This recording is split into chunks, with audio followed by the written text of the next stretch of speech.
Times claims that the member countries would have 8 years to comply when the law takes effect. Concerns regarding the Trump administration's increasingly hostile policy in Venezuela grew Tuesday after Secretary of State Mike Pompeo announced the United States was withdrawing all diplomatic personnel from the country. The anti-media reports that Pompeo cited the deteriorating situation in Venezuela that escalated in January after the U.S. recognized opposition leader Juan Guaido as interim president, rebuking President Nicolas Maduro and coordinating efforts to overthrow the elected government. Guaido told Fox News Monday he plans to invoke Venezuela's constitutional Article 187, which he claimed allows for an outside country to cooperate or to assist Venezuela in this sense.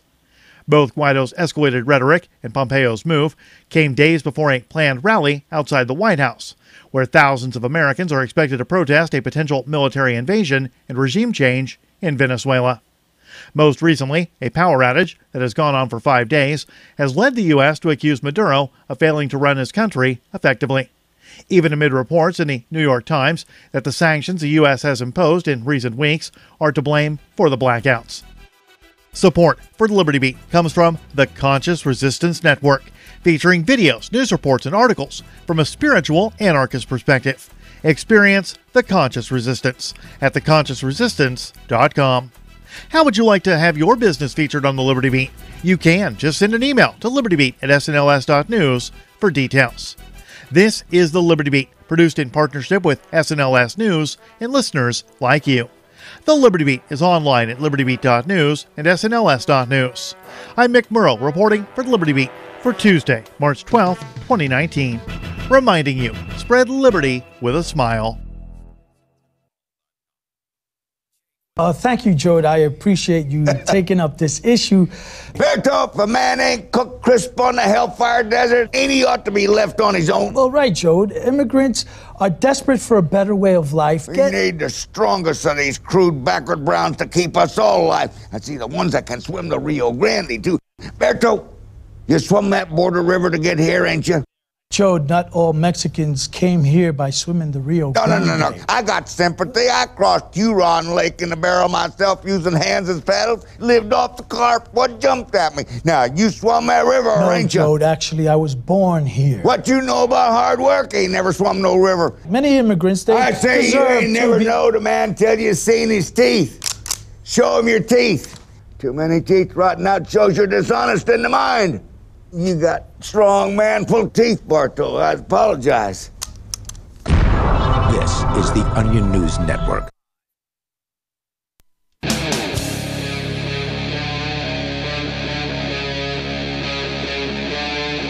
Free Talk Live.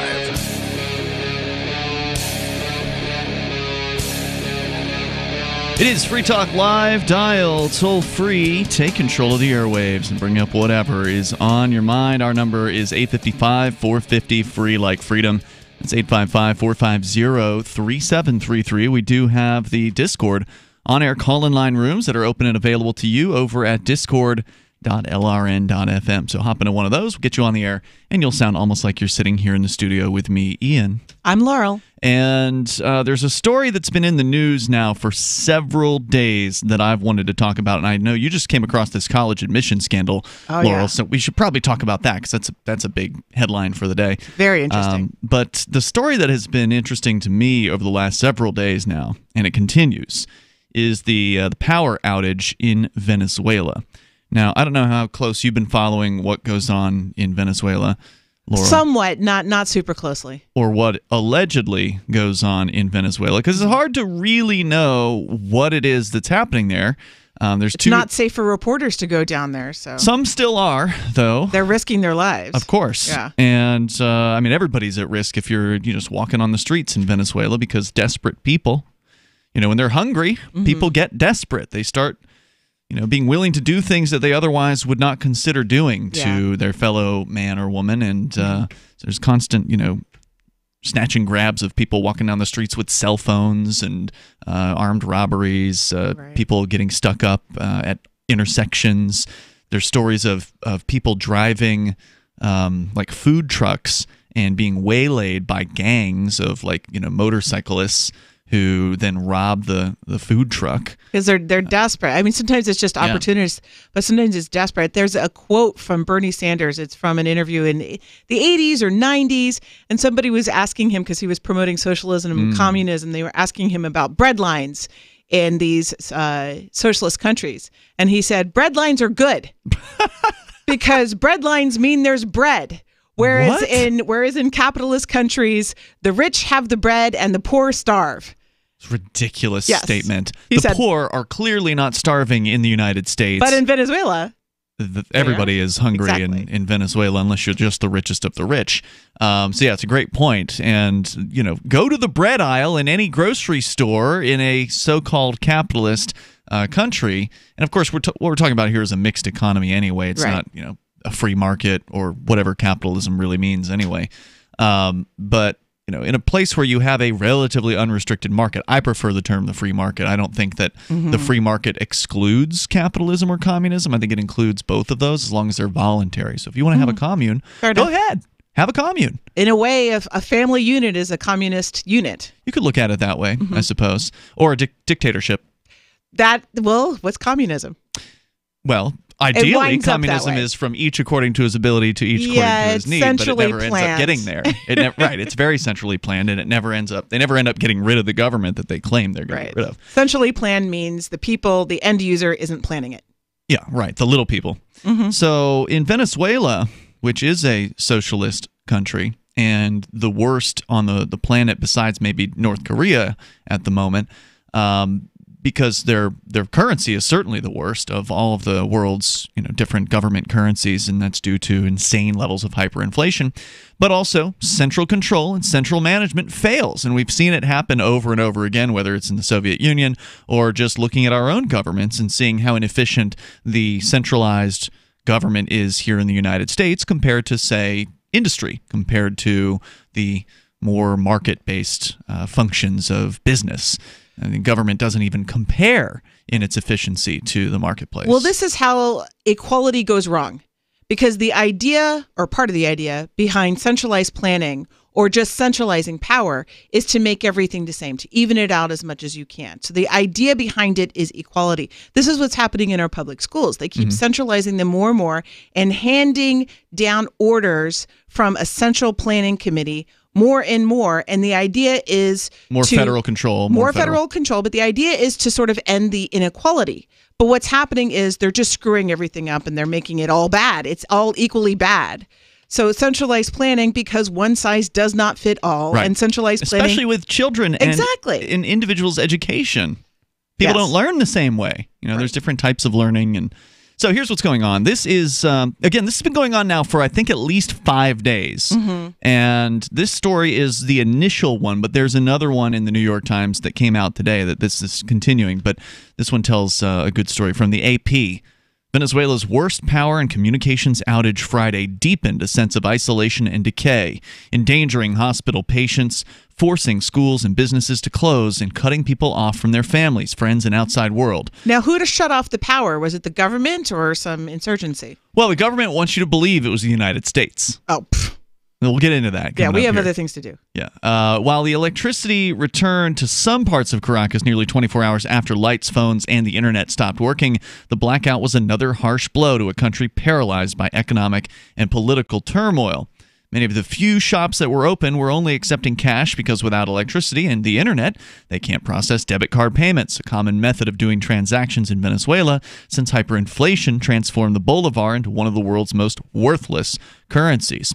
And remember, back in August of last year, the Venezuelan government issued the new Bolivar Soberano, which means sovereign bolivar, to replace the strong bolivar, which is the Bolivar Fuerte, which originally replaced the bolivar.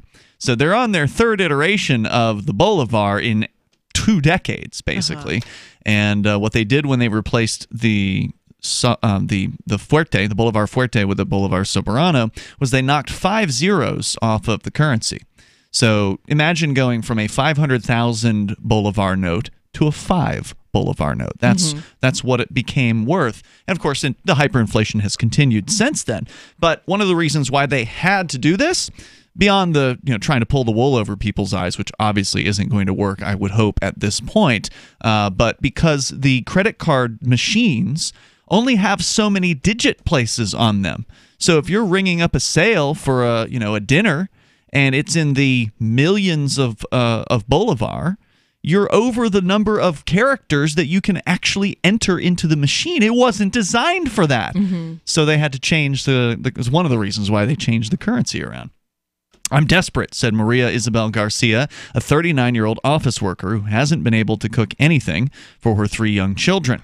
She planned to buy empanadas, but had no cash because the bank didn't have any when she was there on Thursday. The bank had no cash. No cash. Sorry. You can use your debit card. Oh, wait, the power's out. Another Caracas resident who is diabetic was searching for ice to preserve his limited supply of insulin medication, which, from what I understand, medication on its own is hard to come by in Venezuela. Once I was interested in how is insulin made, and oh my goodness, that is a long and involved process. So it's not like you can go out and grow your own insulin. Right. It is just cook it up in the kitchen. Yeah, it is very, very difficult to make. Venezuelans are accustomed to power cuts, but nothing like the one that hit during rush hour Thursday evening, sending thousands of people on long nighttime treks in the dark to their homes. It reached virtually every part of the oil-rich country of 31 million people, which was once Latin America's wealthiest, but is now beset by shortages and hyperinflation, projected by the International Monetary Fund to reach a staggering 10 million% this year, compelling about 1/10 of its population to flee in recent years. The blackout promptly became a point of dispute between President Nicolas Maduro, who blamed sabotage engineered by the imperialist United States, which, by the way, is the same story that they were portraying in North Korea, because North Korea also had nighttime power outages regularly. Now, maybe they still do. I haven't heard in recent years, but just within the last couple of decades, they had regular nighttime power outages, and the official line from the government is, we are being attacked by the United States constantly. So basically. No bombs. Right. No guns. Just the power. They're sabotaging the power stations. Those dirty imperialists. So, same excuse here. U.S.-backed opposition leader Juan Guaido, who said state corruption and mismanagement have left the electrical grid in shambles. He said that was the cause, and I suspect that's the correct reason. So not sabotage, just incompetence. Right, it's obviously incompetence. I mean, it's the government who's in charge of it.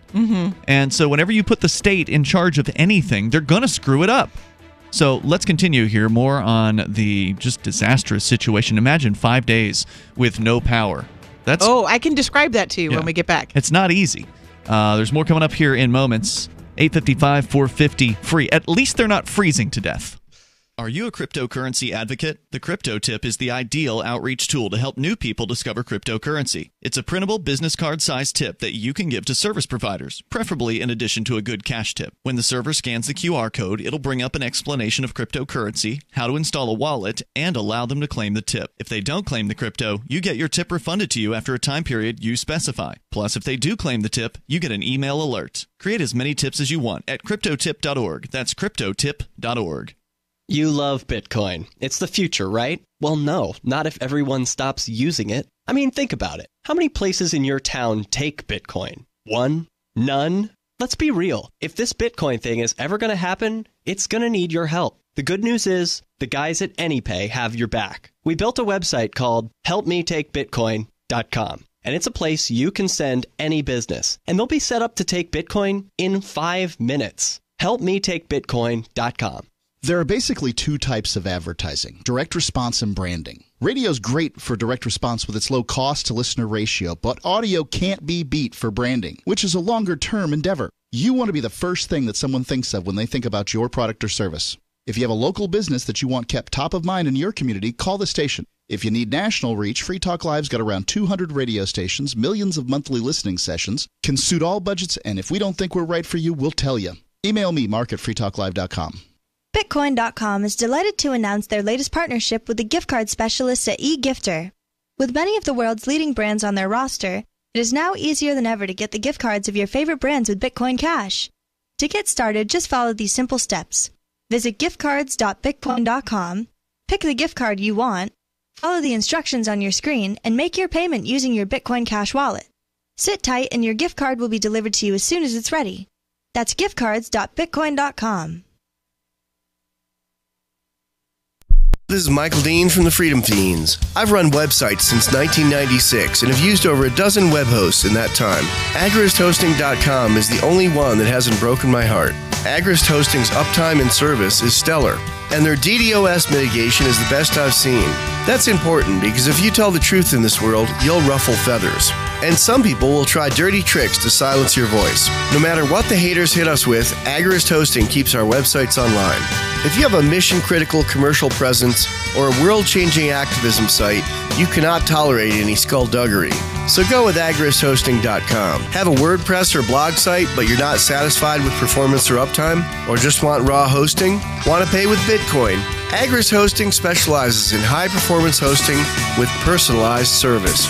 Go to agristhosting.com and click on the button that says Get Hosted. That's agristhosting.com. Did you know we've taken our LRN.FM telephone listen line to a new level with the LRN.FM audio on demand line? Now you can call 712-770-8447 anytime and listen to LRN.FM's live feed. And you can listen to a bunch of our original shows on demand. Long distance fees may apply. Just dial 712-770-8447 and choose from the menu. 712-770-8447. So you've signed the Shire Society Declaration and are planning your move to New Hampshire to be around more liberty-oriented people. Next, sign up for the Shire Society Forum at forum.shiresociety.com. There are a bunch of people there who are already in the Shire, and they want to meet you. If you're already in the Shire physically, you should also come by the forums. Remember, not everyone uses Facebook. New people are signing up for the Shire Society Forum every month, so drop in and say hello at forum.shiresociety.com. You can sign up to receive the latest about the Liberty Radio Network via our email updates at updates.lrn.fm. That's updates.lrn.fm.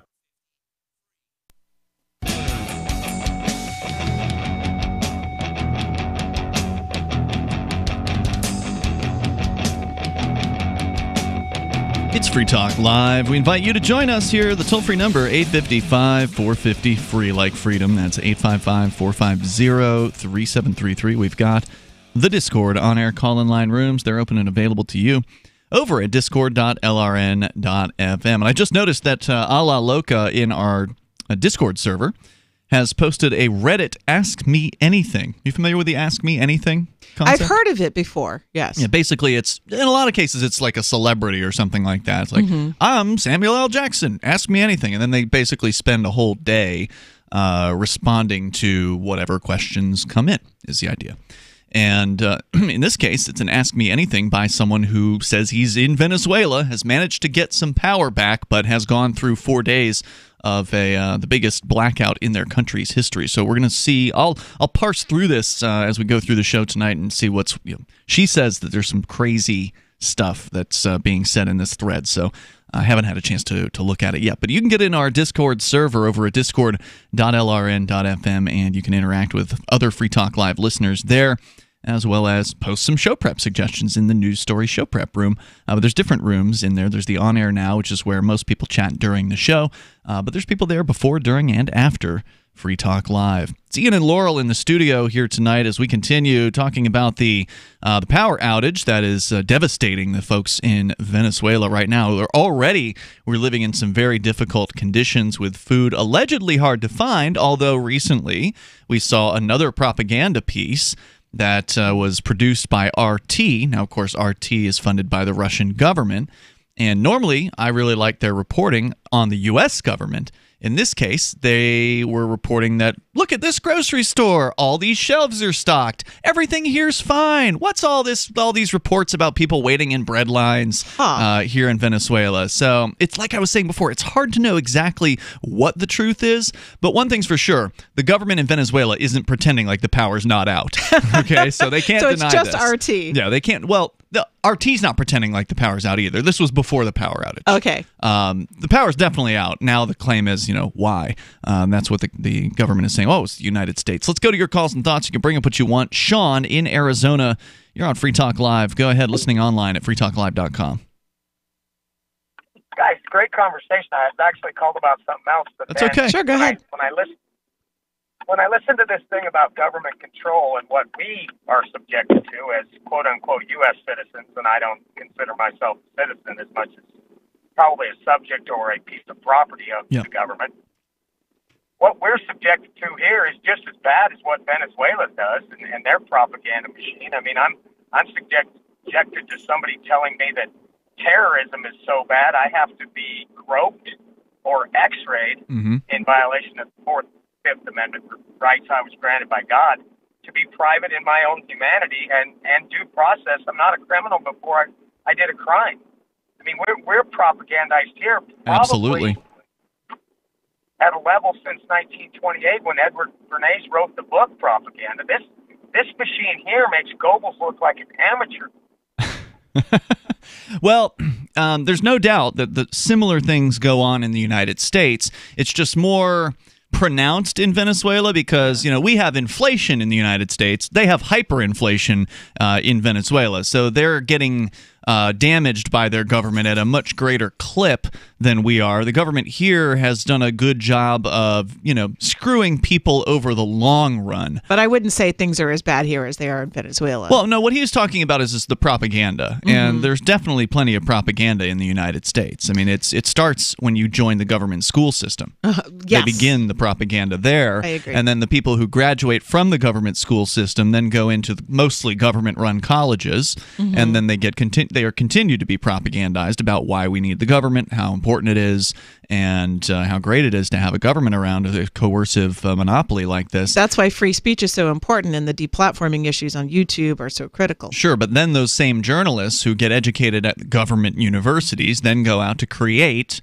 propaganda in the media. So it's not just, you don't get fed propaganda in the U.S. in the government schools. You get it in, MSNBC, CNN, Fox News, all these different mainstream media outlets, which 99% of the time have somebody on the air who's touting how wonderful the government is, even though they may be against, government leader A versus government leader B. They may have an opinion on which thug should be running the state. And they apparently, still support it. A lot of these media outlets have been hiring, I suppose they always have, but they've been doing it more than they were before, hiring former government officials to be consultants at these news agencies. And in fact, I heard, and I'll have to look up this article, that somebody at one of the major agencies, it might have been CNN, left because he said that they were just overrun by former government officials that CNN had hired, and now all of their opinion pieces were being run through these government officials, basically. Yeah. I'll have to look that article up so that I'm not fake news myself. Sean, other thoughts you want to share? Oh, I'm so glad you call them government schools. I mean, I have a radio show here in Tucson. I call them the government mind laundries because that's exactly what they do. Did you say government mind laundry? They're indoctrination centers. Yeah, government mind laundry, where you go in, a little baby. A baby is this free thinker, A baby's not a baby.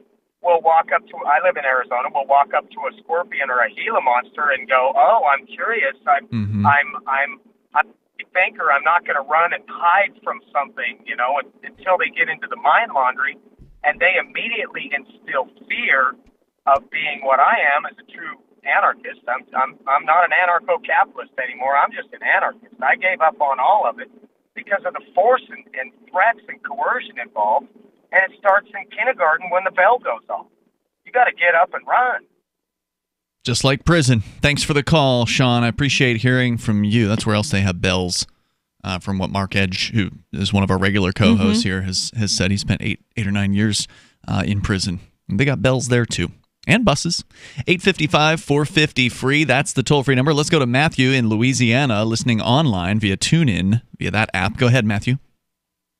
Yeah, so first, Laurel, excellent video last time. The thing that scares me the most is that Ocasio-Cortez is a college graduate. Okay, so we're talking about the one that I did, and Ian and I were just talking about this before we got on the air, that there's a YouTuber by the name of Mr. Reagan who did an expose on the what are they called? Justice Democrats? And, the Justice Democrat who ran a bunch of candidates, and AOC was one of them.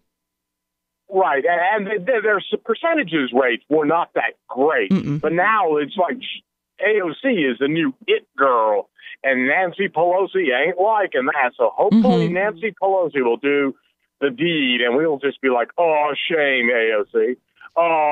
Now, the thing about what's going on in Venezuela is, how are they paying their linesmen, or do they even have any left?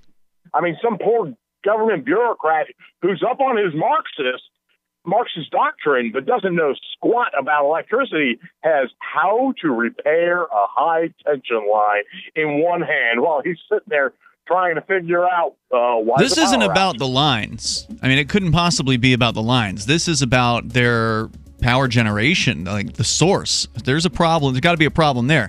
I mean, not all the lines in the country are going to fail at once. So it's what was, the origination point. That's my, what I suspect. They're talking about perhaps it was malinvestment. They didn't keep up with, the times, upgrading the equipment or whatever. They didn't put the money in the right place. You can hang on if you want here. It's more coming up. Many people believe they don't control their own destiny. Let them continue just getting by while you make the choice to do something about your future. Imagine working from home, earning the income you deserve. Just visit startlivingyoung.com and click on the Be Your Own Boss tab. Discover Juness, a state-of-the-art global health company with over $1 billion a year in sales. They'll provide all the tools you need to succeed. Visit startlivingyoung.com today and click on the Be Your Own Boss tab. Your destiny awaits at startlivingyoung.com. Do you feel like many of us? All the distractions in the world taking our minds and focus off what really needs to get done day to day? Well, Juness has a dietary supplement called Mind to help with mental distraction, and it supports memory function. Go to gcnlife.com now to check it out. You're only at your best when your mind is at its best. Go to gcnlife.com or call toll-free 844-443-6637. That's gcnlife.com or 844-443-6637. We have some good news. The indictments against Ross Ulbricht in the District of Maryland were dismissed with prejudice, meaning they can never be refiled. This is especially good because those indictments contain the only charge ever made that Ross engaged in murder for hire. This was a serious allegation that Ross Ulbricht denies. It was never prosecuted or ruled on by a jury, but was trumpeted by the federal government and the media as if it were proven fact. The Maryland court held these indictments for almost 5 years, poisoning Ross's case and leaving him under a cloud of unproven allegations. As explained in Ross's appeal to the Supreme Court, the fact that the judge used these allegations to give Ross a draconian sentence of double life without parole violated his Sixth Amendment right to a jury trial. Judges are required to issue sentences based on convictions decided by a jury, not unproven allegations never even charged at trial. Although this is a positive development, the dropped indictment will not set Ross free. Now, a presidential pardon is Ross's only hope of freedom. Sign the petition at freeross.org. freeross.org.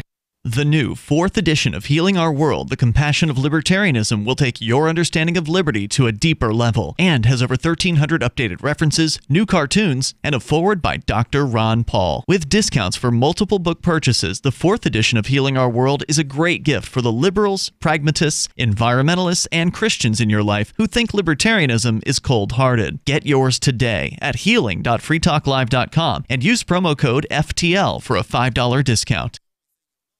If you want to know the latest about Free Talk Live before we go on the air, all you need to decide is how you want it delivered. It's your choice. Visit news.freetalklive.com. You can get emailed announcements and participate in contests via our email updates list. Plus, we have a Twitter account that you can follow and a Facebook page where you can become a fan. So visit news.freetalklive.com to get news about Free Talk Live as soon as it's announced and the way you want it delivered at news.freetalklive.com. That's news.freetalklive.com. Is spreading the message of liberty, cryptocurrency, and peace around the globe worth $2 per month to you? As you may already know, in addition to our internet feed, LRN.FM broadcasts on free-to-air satellite across North and Central America, as well as Sub-Saharan Africa. And we've been available on satellite for free 24/7 since 2010. The LRN.FM free-to-air satellite signal is reaching some of the most oppressive regimes in the world, and there's no doubt our ideas are making an impact. You can learn more about the channel's impact by watching the 3-minute video at fund.lrn.fm. If you'd like to help free minds globally with our ideas of liberty, cryptocurrency, and peace, you can donate as little as $2 per month via fund.lrn.fm. You can help us continue and expand our satellite broadcast to multiple continents. Visit fund.lrn.fm today, and thank you for your help. Don't forget to share the link on social media. That's fund.lrn.fm. What's up next? Visit the Liberty Radio Network program guide to find out at shows.lrn.fm. That's shows.lrn.fm.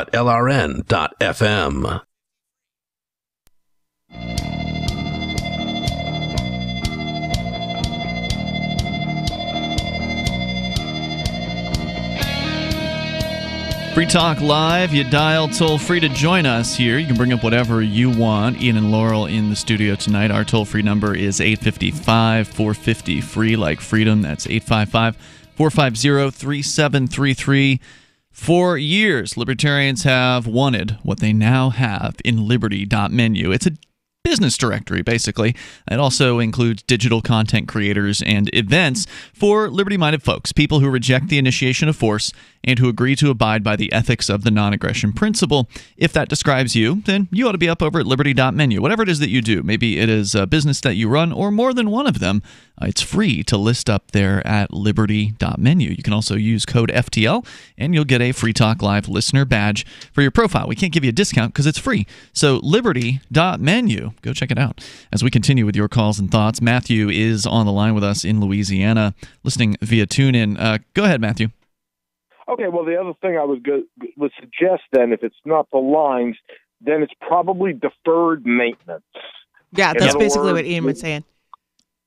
Yeah, you're supposed to change out the bearings, and, that means that costs a Sovereign Bolivar, and it'd take a lot of Sovereign Bolivar to buy those bearings from our new buddies, the Russians, and, well, let's put that off for a little while until you're...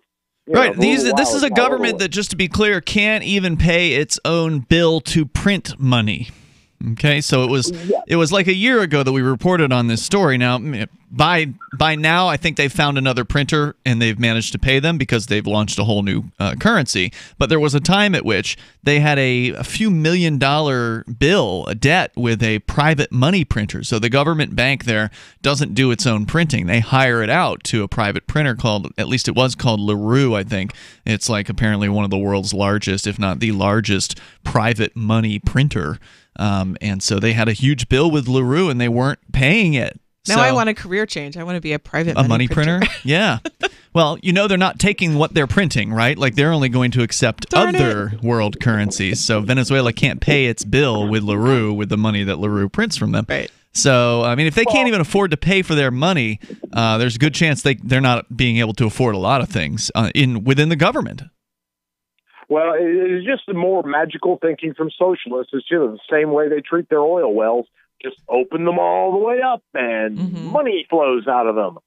Wrong. Yeah, well, they've been failing at the oil business as well. They have not been able to ship out as much as they otherwise could if they were not a government and not centrally planned, because they hadn't kept their, I don't know what they call them, frigates or these gigantic oil boats, basically. Right. Tankers. Tankers. They didn't keep them up to spec, and so they weren't passing international muster, and they weren't allowed to get into international waters, basically. So I understand it. Again, this is another story we've reported on within the last couple of years. Because of environmental regulations? Well, I don't know what it was. They just didn't have them up to spec. Huh. They weren't up to international, quality levels to be considered a viable boat on the water, essentially. Their oil is very heavy, and I'm willing to bet you that they cannot run oil-water separators there.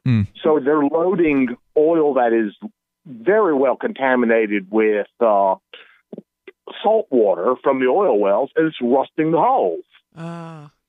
Matthew, thanks for calling in tonight. I appreciate your thoughts. So let's go to Russell. He's in Illinois, listening online. Go ahead, Russell.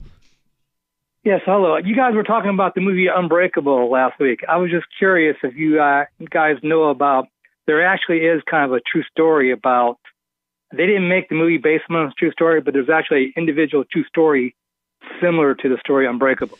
I don't know if you heard about that. I was here for that conversation, but the person who had seen the movie is not here this week. Yeah, so you're welcome to share whatever it is you want to share about it, but it's hard for me to comment.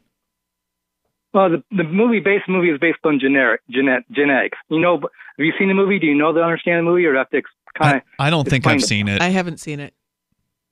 Okay, well, Samuel Jackson plays the villain. He has a very genetic bad disease, so he figures there must be somebody exactly the opposite of him in the world, and that's Bruce Willis, which is a superhero.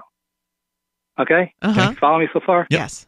Okay, well, there actually is a true story like this. If you want to look on the internet, the title, you have to look. It's hard to find things on the internet like it used to be. You almost have to have the exact title of the article anymore. I don't know why that is. But the title article is Do-It-Yourself Scientist, the Olympica, and the Mutated Gene. And this lady that has been sick all her life finally figured out by herself, okay, without doctors, that she actually had 2 rare genetic diseases. Okay. And then there's this Canadian bronze sprinter, one of the best in the world, that she saw her one day, and she has the exact same muscle definition that she had. So she figured out that she had the same gene, but for some reason, the gene in her made her stronger instead of weaker. Now, how did she figure this out? Just by looking at footage of a sports or of an athlete? I'm not clear on how that happens. Florida. I mean, she's been researching. She's like her do-it-herself scientist. So she's been researching her diseases all her life. So her sister actually showed her a picture of her name. The one that's sick is called Jill Viles, and the one that's is the Olympic is Priscilla Lopes Schlepp. And so her sister showed this picture, and yes, she basically, when she saw the picture, she realized that she had the same gene. All right. Incredible. And what did that lead to? She actually did, there was a guy that wrote this book called The Sports Gene. She got a hold of him, and he got a hold of the Olympic, and they actually became best friends. She got the Olympic to actually get genetically tested and prove that she had the same gene. Okay. So I just don't know if you would find that interesting. Does that lead to? I mean, is there like a conclusion that that's supposed to bring me to? Because I'm sorry, I'm not a scientist, so like it doesn't, necessarily. I'm like, oh wow, that's really cool. Is it supposed to be? Does it lead to something? Have they like transferred blood, or I mean, what happened? It's just it leads to a whole nother genetic, scientific, ideas. Okay, so you're saying you believe something could come out of this. Okay, so I found this on the internet. I looked it up just like you said. Okay, so Lopez Schlepp has a gene mutation and was diagnosed with Duchenne-type lipodystrophy. The diagnosis came from research conducted by Jill Viles, a muscular dystrophy patient who spotted physical similarities between herself and Lopez Schlepp and encouraged her to undergo genetic testing. The results confirmed lipodystrophy and alerted Lopez Schlepp to a potential pancreatitis attack due to the high levels of fat in her blood, though this was avoided by modifying her diet. So it wasn't so much that Jill Viles was saved by this. So the researcher helped the athlete. I see now. Yes. Okay, gotcha. Russell, thanks for the call tonight. I appreciate it. The toll-free number here is 855-450-FREE. Well, that's nice. Yeah. 855-450-3733. So to start the show out tonight, we brought up this story about Venezuela continuing to suffer massive blackouts across not just Caracas, but apparently the entire country. And this, of course, is taking an already bad situation for the people there, where it's allegedly very difficult to get basic food items, get medicines. So I was going to say what happened when I was in a situation where there was no electricity for a while. This was Hurricane Ike. This is when I was living in Houston. And actually, my family and I, we bugged out. We went to Waco, where I have family living there. It's about it's about 3 hours away. So we played it safe. We went there. And then I left the kids with my mother after a week and came back to see if the house was still standing, how were things going. and I will tell you more about that All right. after we get back from the break. More coming up here. Your calls and thoughts are welcome. Our toll-free number is 855-450-FREE. That's 855-450-3733. Plus, there's an Ask Me Anything from a Venezuelan man who, or woman, I'm not sure, who is in the midst of this. And we'll continue. 855-450-FREE, like freedom. This is Free Talk Live. Bitcoin.com is delighted to announce their latest partnership with the gift card specialists at eGifter.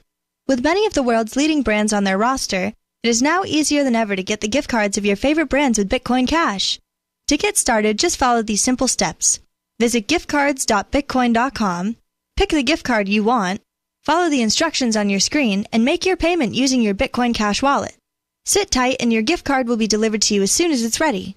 That's giftcards.bitcoin.com. There are basically two types of advertising, direct response and branding. Radio's great for direct response with its low cost to listener ratio, but audio can't be beat for branding, which is a longer-term endeavor. You want to be the first thing that someone thinks of when they think about your product or service. If you have a local business that you want kept top of mind in your community, call the station. If you need national reach, Free Talk Live's got around 200 radio stations, millions of monthly listening sessions, can suit all budgets, and if we don't think we're right for you, we'll tell you. Email me, mark@freetalklive.com.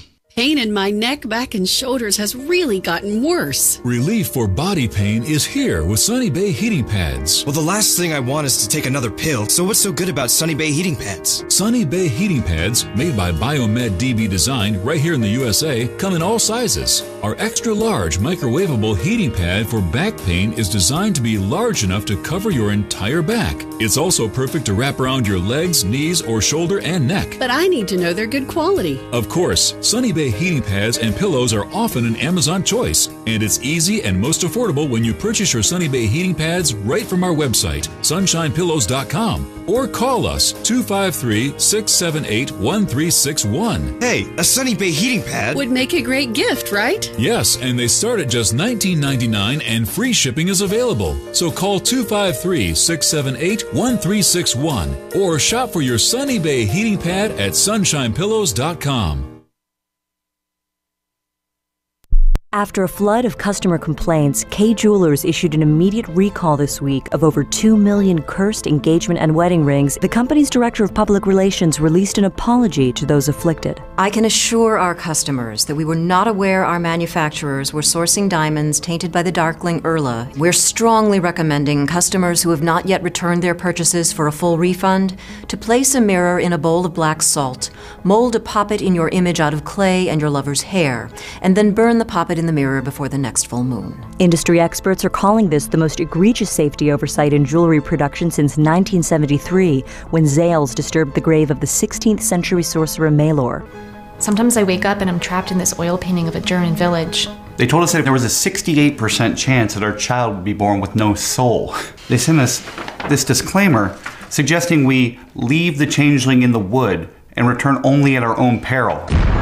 This is the Onion News Network. Some of you asked, and now we've delivered. LRN.FM's live Keene, New Hampshire studio shows are now streamed in HD on Twitch. Visit our channel at twitch.lrn.fm and give it a follow. If you have Amazon Prime, you get one free subscription on Twitch. If you use it on our channel, Twitch will give LRN.FM a monthly piece of your Prime subscription cost. So please watch, follow, share, and subscribe to twitch.lrn.fm. That's twitch.lrn.fm. Cell 411 is a free app for Android and iOS that replaces government-controlled 911. Cell 411 allows you to preset a group of friends or private organizations to show up at any emergency. Cell 411 is a nightmare for the state because it proves their so-called services aren't needed. Cell 411 has had thousands of installs, and of course it's covered by the BIPCOT no government license. Cell 411 because your friends won't shoot you when you're in trouble. Without the government, who would build the emergency services? You and Cell 411. Get it today at getcell411.com. Join the LRN.FM Discord for live chat 24/7 at discord.lrn.fm. That's discord.lrn.fm.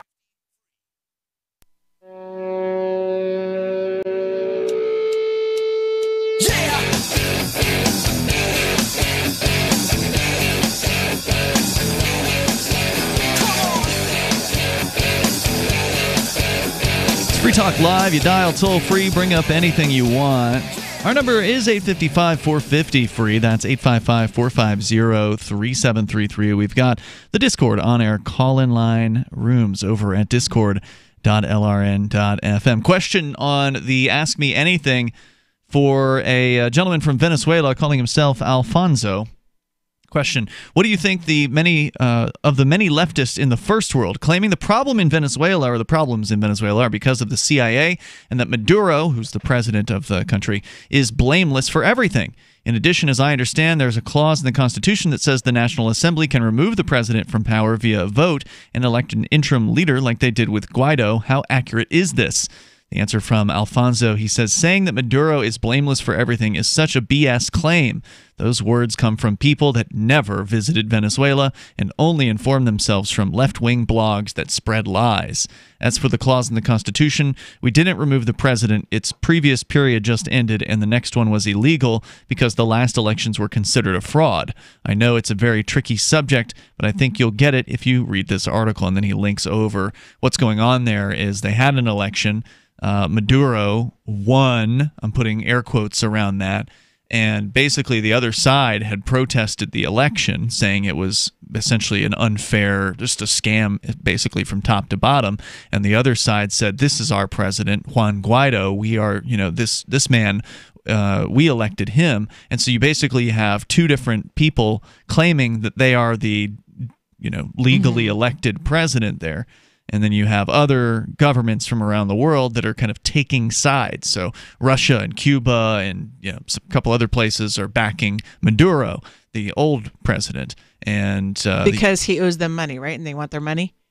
They're buddies. The Russians have given them military technology, and for whatever reason, they're commies, basically. Essentially, the remaining communist nations are the ones that are on the side of Maduro. Mm-hmm. So more about the blackouts that are continuing there, and of course you're welcome to join us. Our toll-free number is 855-450-FREE. Don't forget, you can watch us on Twitch. We do have a live streaming video platform there. We're also on YouTube, but Twitch has the highest quality video, so we have HD quality video on Twitch.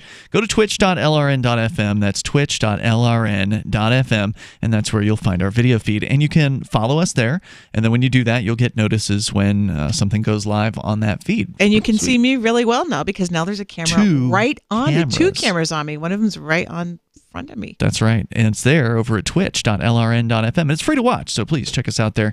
And also, if you have Amazon Prime, you can link up your Amazon Prime account to your Twitch account, because Amazon owns Twitch.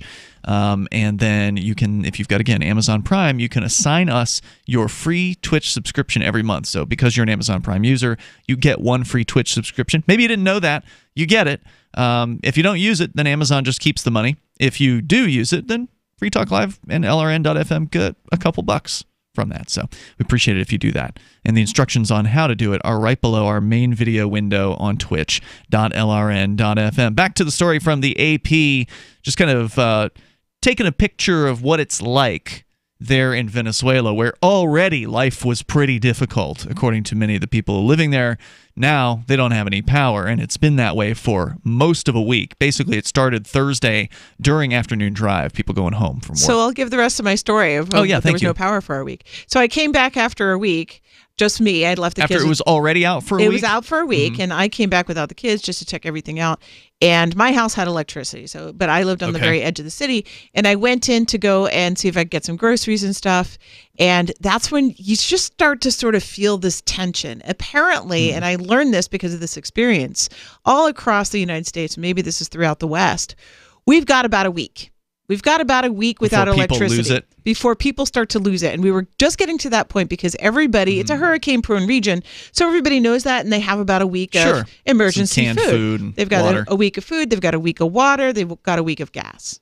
And we were right at that end of the week. And so people were driving around very slowly looking for stores, any store that had lights on, because they wanted gas. Oh, and I learned this. All of our gas stations, the tanks rely on electricity to get the gas out of the tank. So even though the gas station has gas, they can't get it out. Well, they must have a generator at some of those gas stations. You would think, but no. So people were driving around very slowly looking for gas, looking for water, and looking for milk, and driving eggs. slowly to conserve the gas. And that they driving had. slowly to conserve the gas, and also just to look, because it's a city, so there's a lot. So they're looking around, is there any store I don't usually go to, a convenience store, and and you can just sort of feel this tension as everybody's running out of stuff. And if another week had gone by, they got electricity And this is back. a city of like 7 million people or something like that, right? Like it's a lot of people. It's a in very Houston. big city. And so I wonder, in Venezuela, they were already pretty hard off. I don't know how much of a difference it would make. But certainly that's the breaking point for a lot of the cities in the U.S. It's about 1 week. Not 7 million, 2.3 million, but still. It's a one of large the top metropolitan 10. area. It's one of the top 10, I think, in the United States. Yes.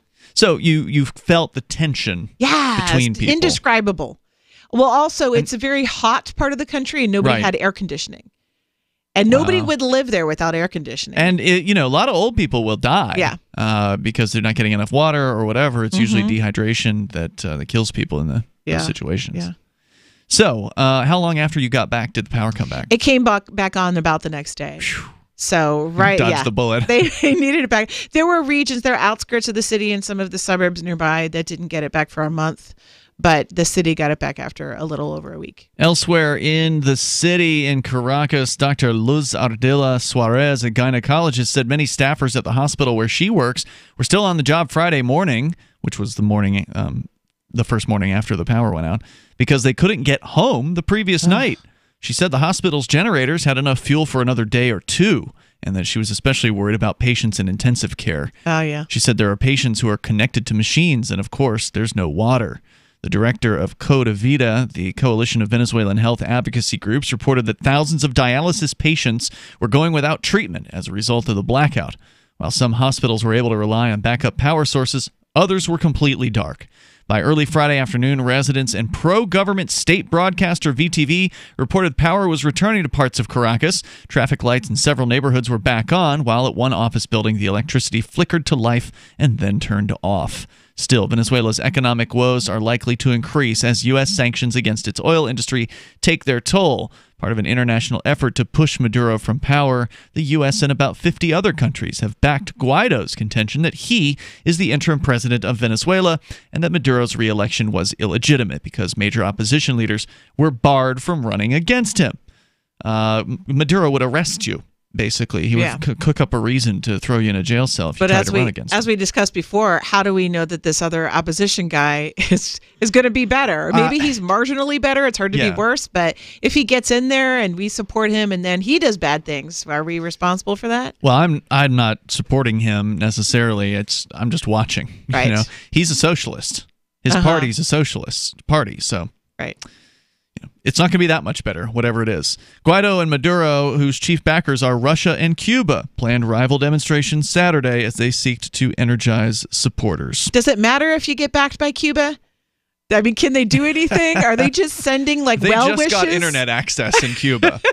They're sending thoughts and prayers. We did actually do a story on Cuba last week. They did vote in a new constitution over there, and that new constitution does have in it the idea of private property. Oh, well, that's good. Does private property include guns? I don't think so. Yeah, okay. But it's a step in the right direction. It helps. They have since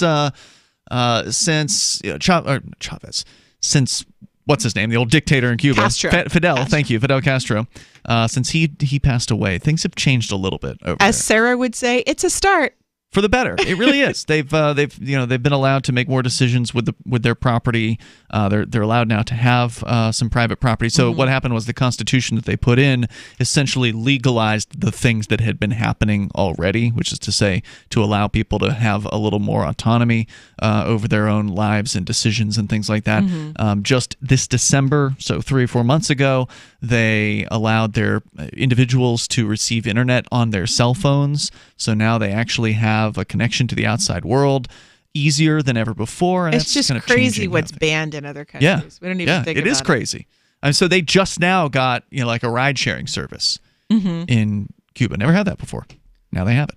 Yes. So there's some good things that are happening there, and just a little bit of pullback from the gigantic state can make a tremendous difference in people's lives. It's basically a lot of the stuff that they were already doing. Now they're going to keep doing it. They just won't get arrested for it anymore.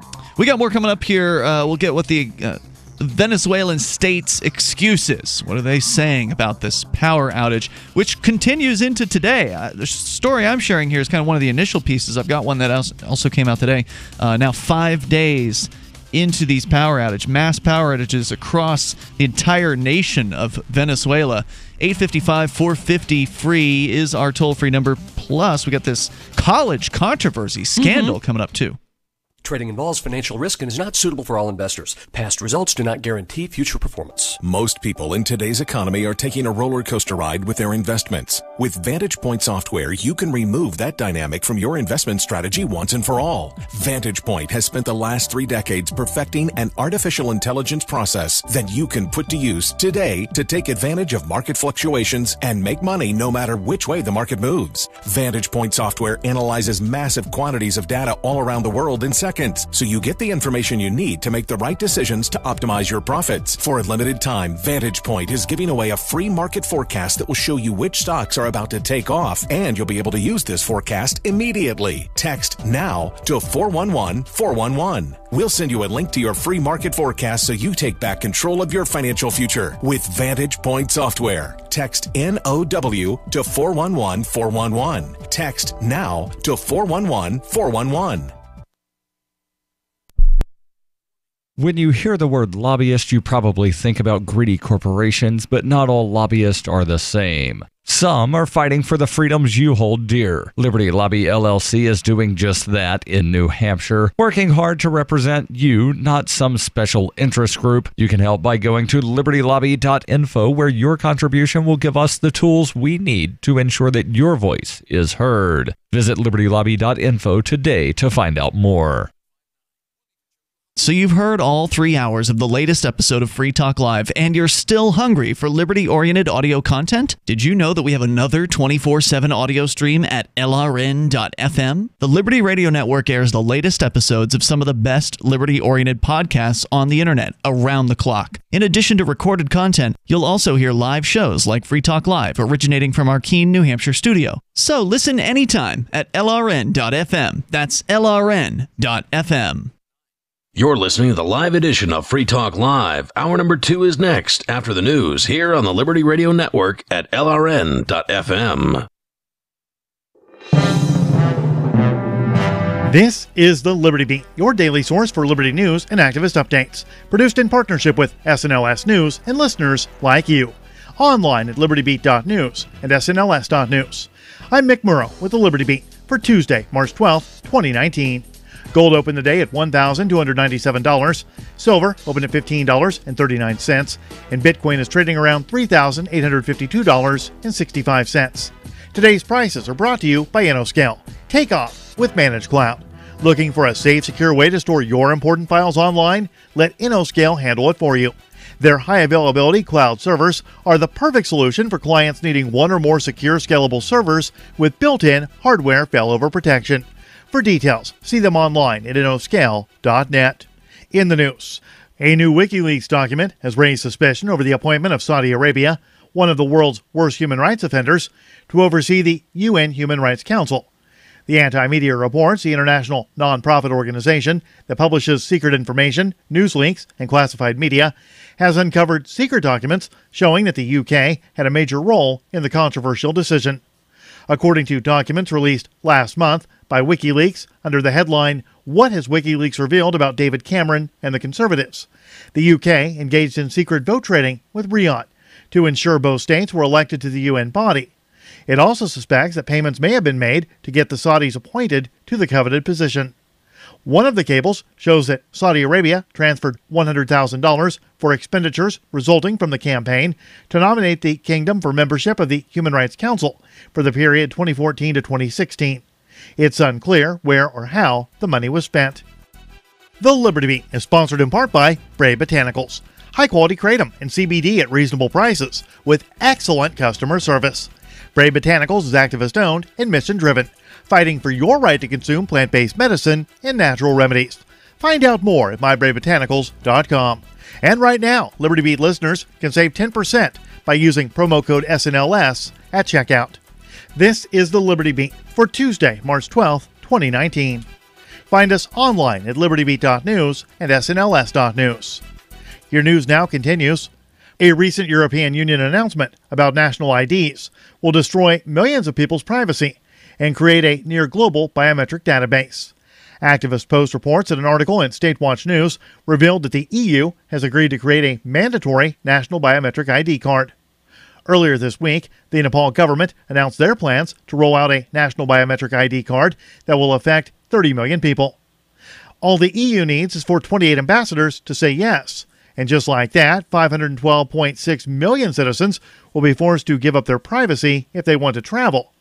The Brussels Times claims that the member countries would have 8 years to comply when the law takes effect. Concerns regarding the Trump administration's increasingly hostile policy in Venezuela grew Tuesday after Secretary of State Mike Pompeo announced the United States was withdrawing all diplomatic personnel from the country. The anti-media reports that Pompeo cited the deteriorating situation in Venezuela that escalated in January after the U.S. recognized opposition leader Juan Guaido as interim president, rebuking President Nicolas Maduro and coordinating efforts to overthrow the elected government. Guaido told Fox News Monday he plans to invoke Venezuela's constitutional Article 187, which he claimed allows for an outside country to cooperate or to assist Venezuela in this sense. Both Guaido's escalated rhetoric and Pompeo's move came days before a planned rally outside the White House, where thousands of Americans are expected to protest a potential military invasion and regime change in Venezuela.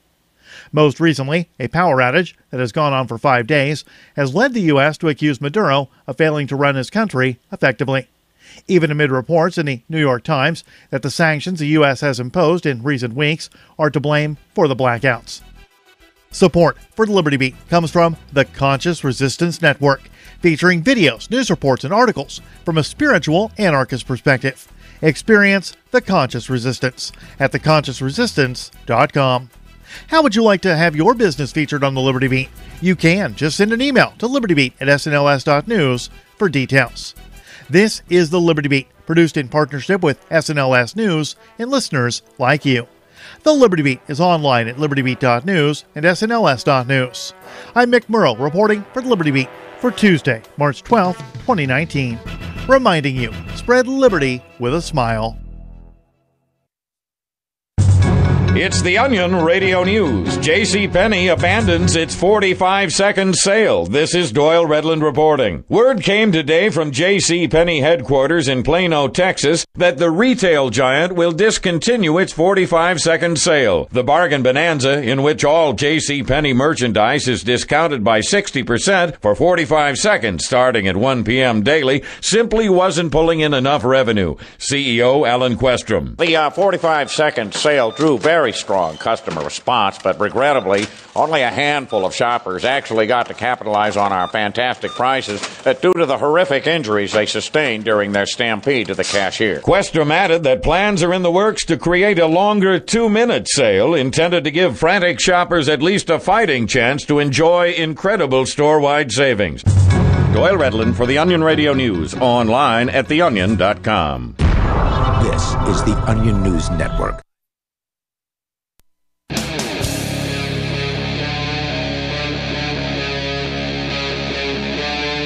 Free Talk Live.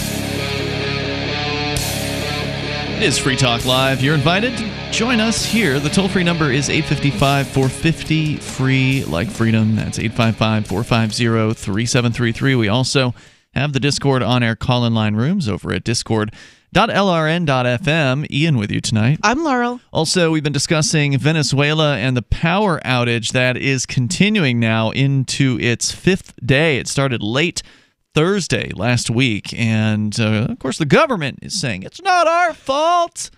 We run the power system, but we didn't do this. It's the U.S. government that did this. We'll get into what they're claiming here in just a moment, but also Ala Loca on our Discord server in the News Stories Show Prep room earlier today posted an Ask Me Anything by a man calling himself Alfonso, claiming he's in Venezuela. And for those that don't know, Reddit has these things called AMA, Ask Me Anything, where celebrities or whoever shows up and says, I'm so-and-so, ask me anything. And so people are asking him whatever they want. One of the questions here for him is, are you able to leave the country? If so, would you want to start a life somewhere else? Because this is one of the big questions is like, this place is terrible. It's a horrible place to live. The crime rate is insane. Mm-hmm. You can't own a gun legally to defend yourself. So the crime rate's insane.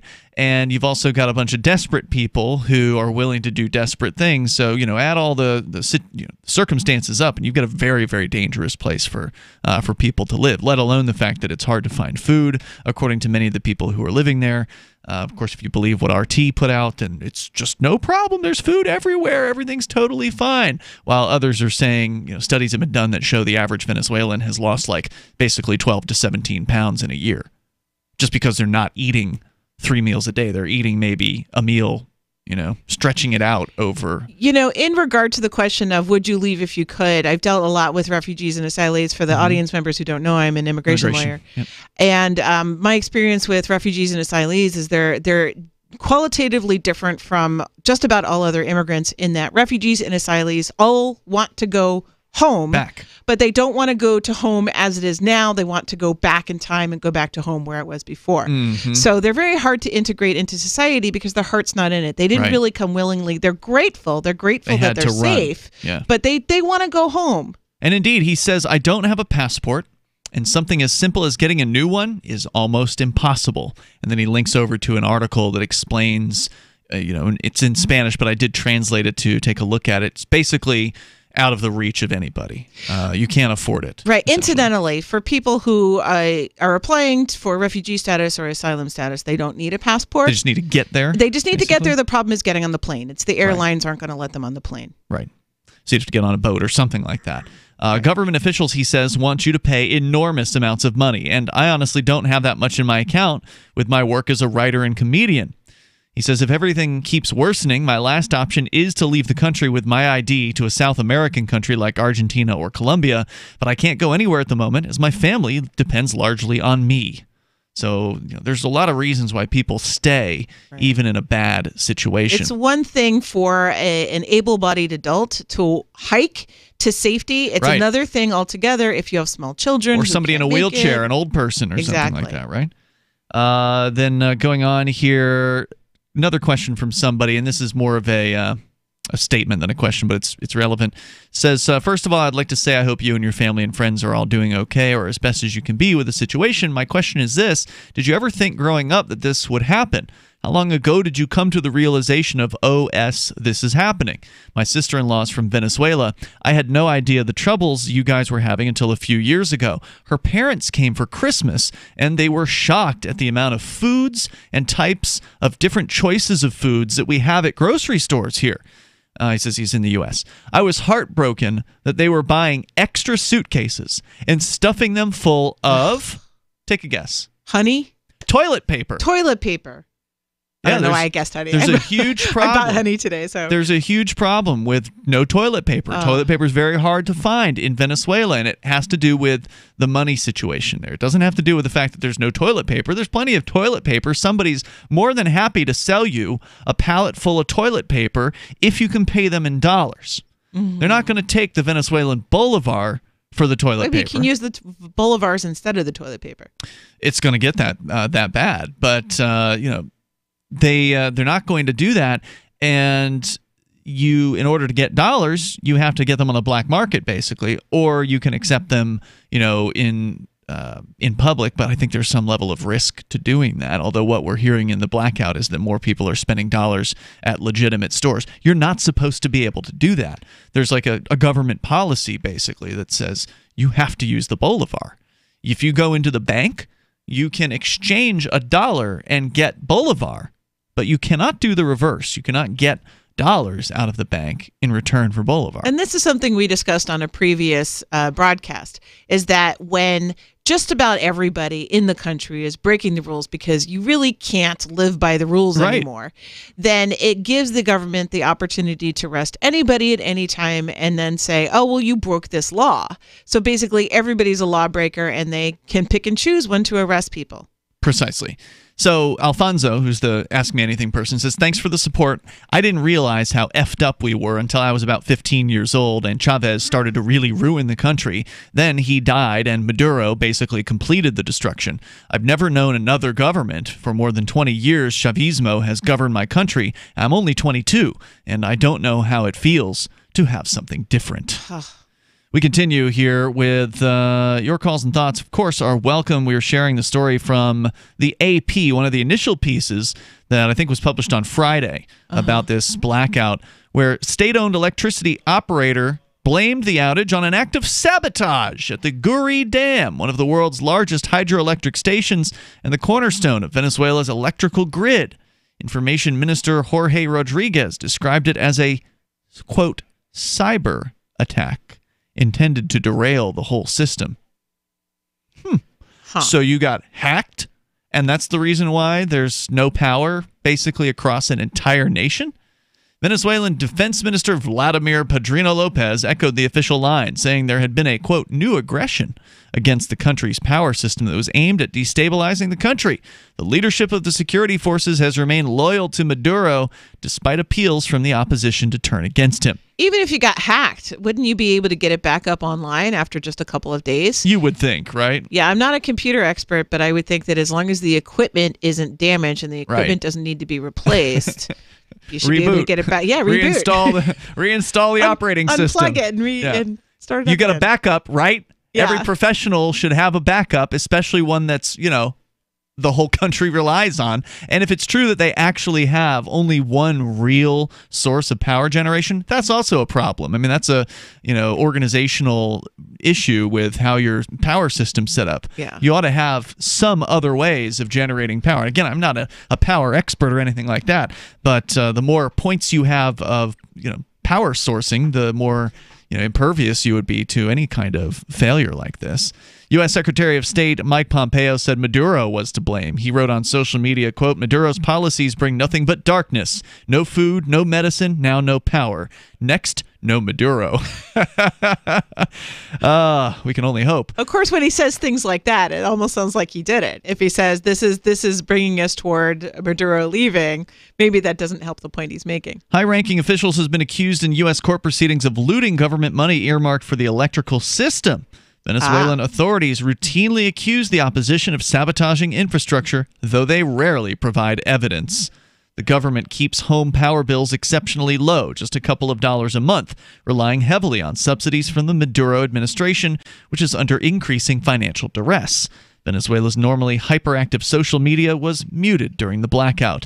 Those who managed to get a signal used hashtag sin luz, which means without light. So Venezuela basically at this point is what is referred to as a failed state. I was looking up all of this stuff recently. A strong state, weak state, failed state. And one of the hallmarks of a failed state is excessive corruption, where you can't keep the lights on, literally. That's like one of the things it says. To share, they also shared images of cities resembling ghost towns. One user posted a video of a nurse manually pumping air into the lungs of an infant. Others posted photos of long lines of cars at gas stations in hopes of getting fuel. A man anguished that he'd gone 17 hours without hearing from his mother.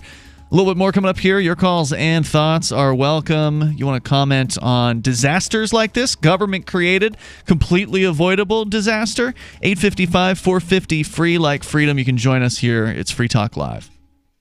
And not to mention the shedding, I would vacuum the carpet 3 times a week. Frodo was scratching all night long, bouncing on the side of the bed, keeping me awake the whole entire night from all the scratching and chewing. It kind of makes you neurotic. Does your dog itch, scratch, stink, or shed like crazy? Mounds and mounds of fur all over the place. Come to Dinovite for help. DINOVITE.com. If you want the dog to be healthy, you got to feed it something healthy. Dinovite is nutrition. The omega-3 fatty acids. Flaxseed, zinc, alfalfa. Our vitamins and enzymes replace the nutrients cooked out of most commercial dog foods. He gobbles it up. He's not up all night scratching. His shedding is minimal, and it is such a pleasure to have my calm, relaxed, non-shedding puppy back. And I have to thank Dinovite for that. Don't let your dog itch, scratch, stink, or shed like crazy. Come to Dinovite for help. 859-428-1000.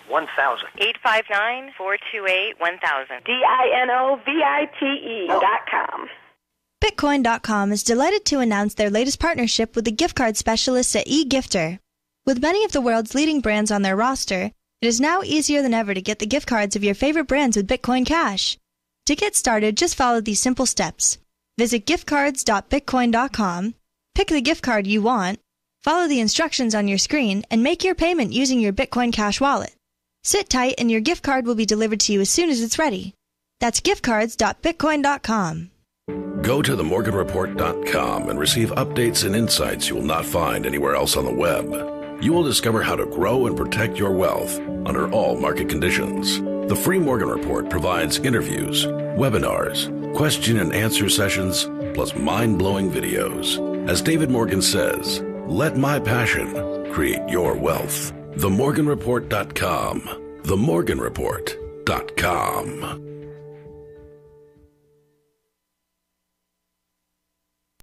Since time began, tyrants have taken aim at personal liberties. Now there's a movie that aims back. The government has no more right to tell us what to put in our bodies than they have to take our guns or tell us what books we can read. 6 drug police were eaten by bears while raiding a marijuana farm. On your knees, you dirty hippies! Jesus. On your knees! What's the problem, officer? Today, many cops who enforce pot laws do so only because it provides them with cushy jobs, good benefits, and a chance to push people around. I was an undercover narcotics officer. The drug war is nothing but a farce. The Second Amendment says you gotta keep you and your get intact. Guns and Weed, The Road to Freedom. A film by Michael W. Dean and Nima Vadadi. DVD available now at gunsandweed.com or on Amazon. That's gunsandweed.com. Makes the perfect gift. Remember, that's gunsandweed.com. LRN.FM is proud to announce our official listening apps for Android and iOS devices. Now you can easily tune into our streams anywhere, anytime on your smartphone or tablet. Just visit apps.lrn.fm or search for LRN.FM in the Android or Apple app stores. Please download, rate us 5 stars, then share the link on your social media and let your friends and family know how you're listening to LRN.FM. Download it now, free at apps.lrn.fm. Are you a cryptocurrency advocate? The Crypto Tip is the ideal outreach tool to help new people discover cryptocurrency. It's a printable business card-sized tip that you can give to service providers, preferably in addition to a good cash tip. When the server scans the QR code, it'll bring up an explanation of cryptocurrency, how to install a wallet, and allow them to claim the tip. If they don't claim the crypto, you get your tip refunded to you after a time period you specify. Plus, if they do claim the tip, you get an email alert. Create as many tips as you want at cryptotip.org. That's cryptotip.org. You're listening to the best liberty-oriented audio streamed around the clock, on the air, and online. This is the Liberty Radio Network at LRN.FM.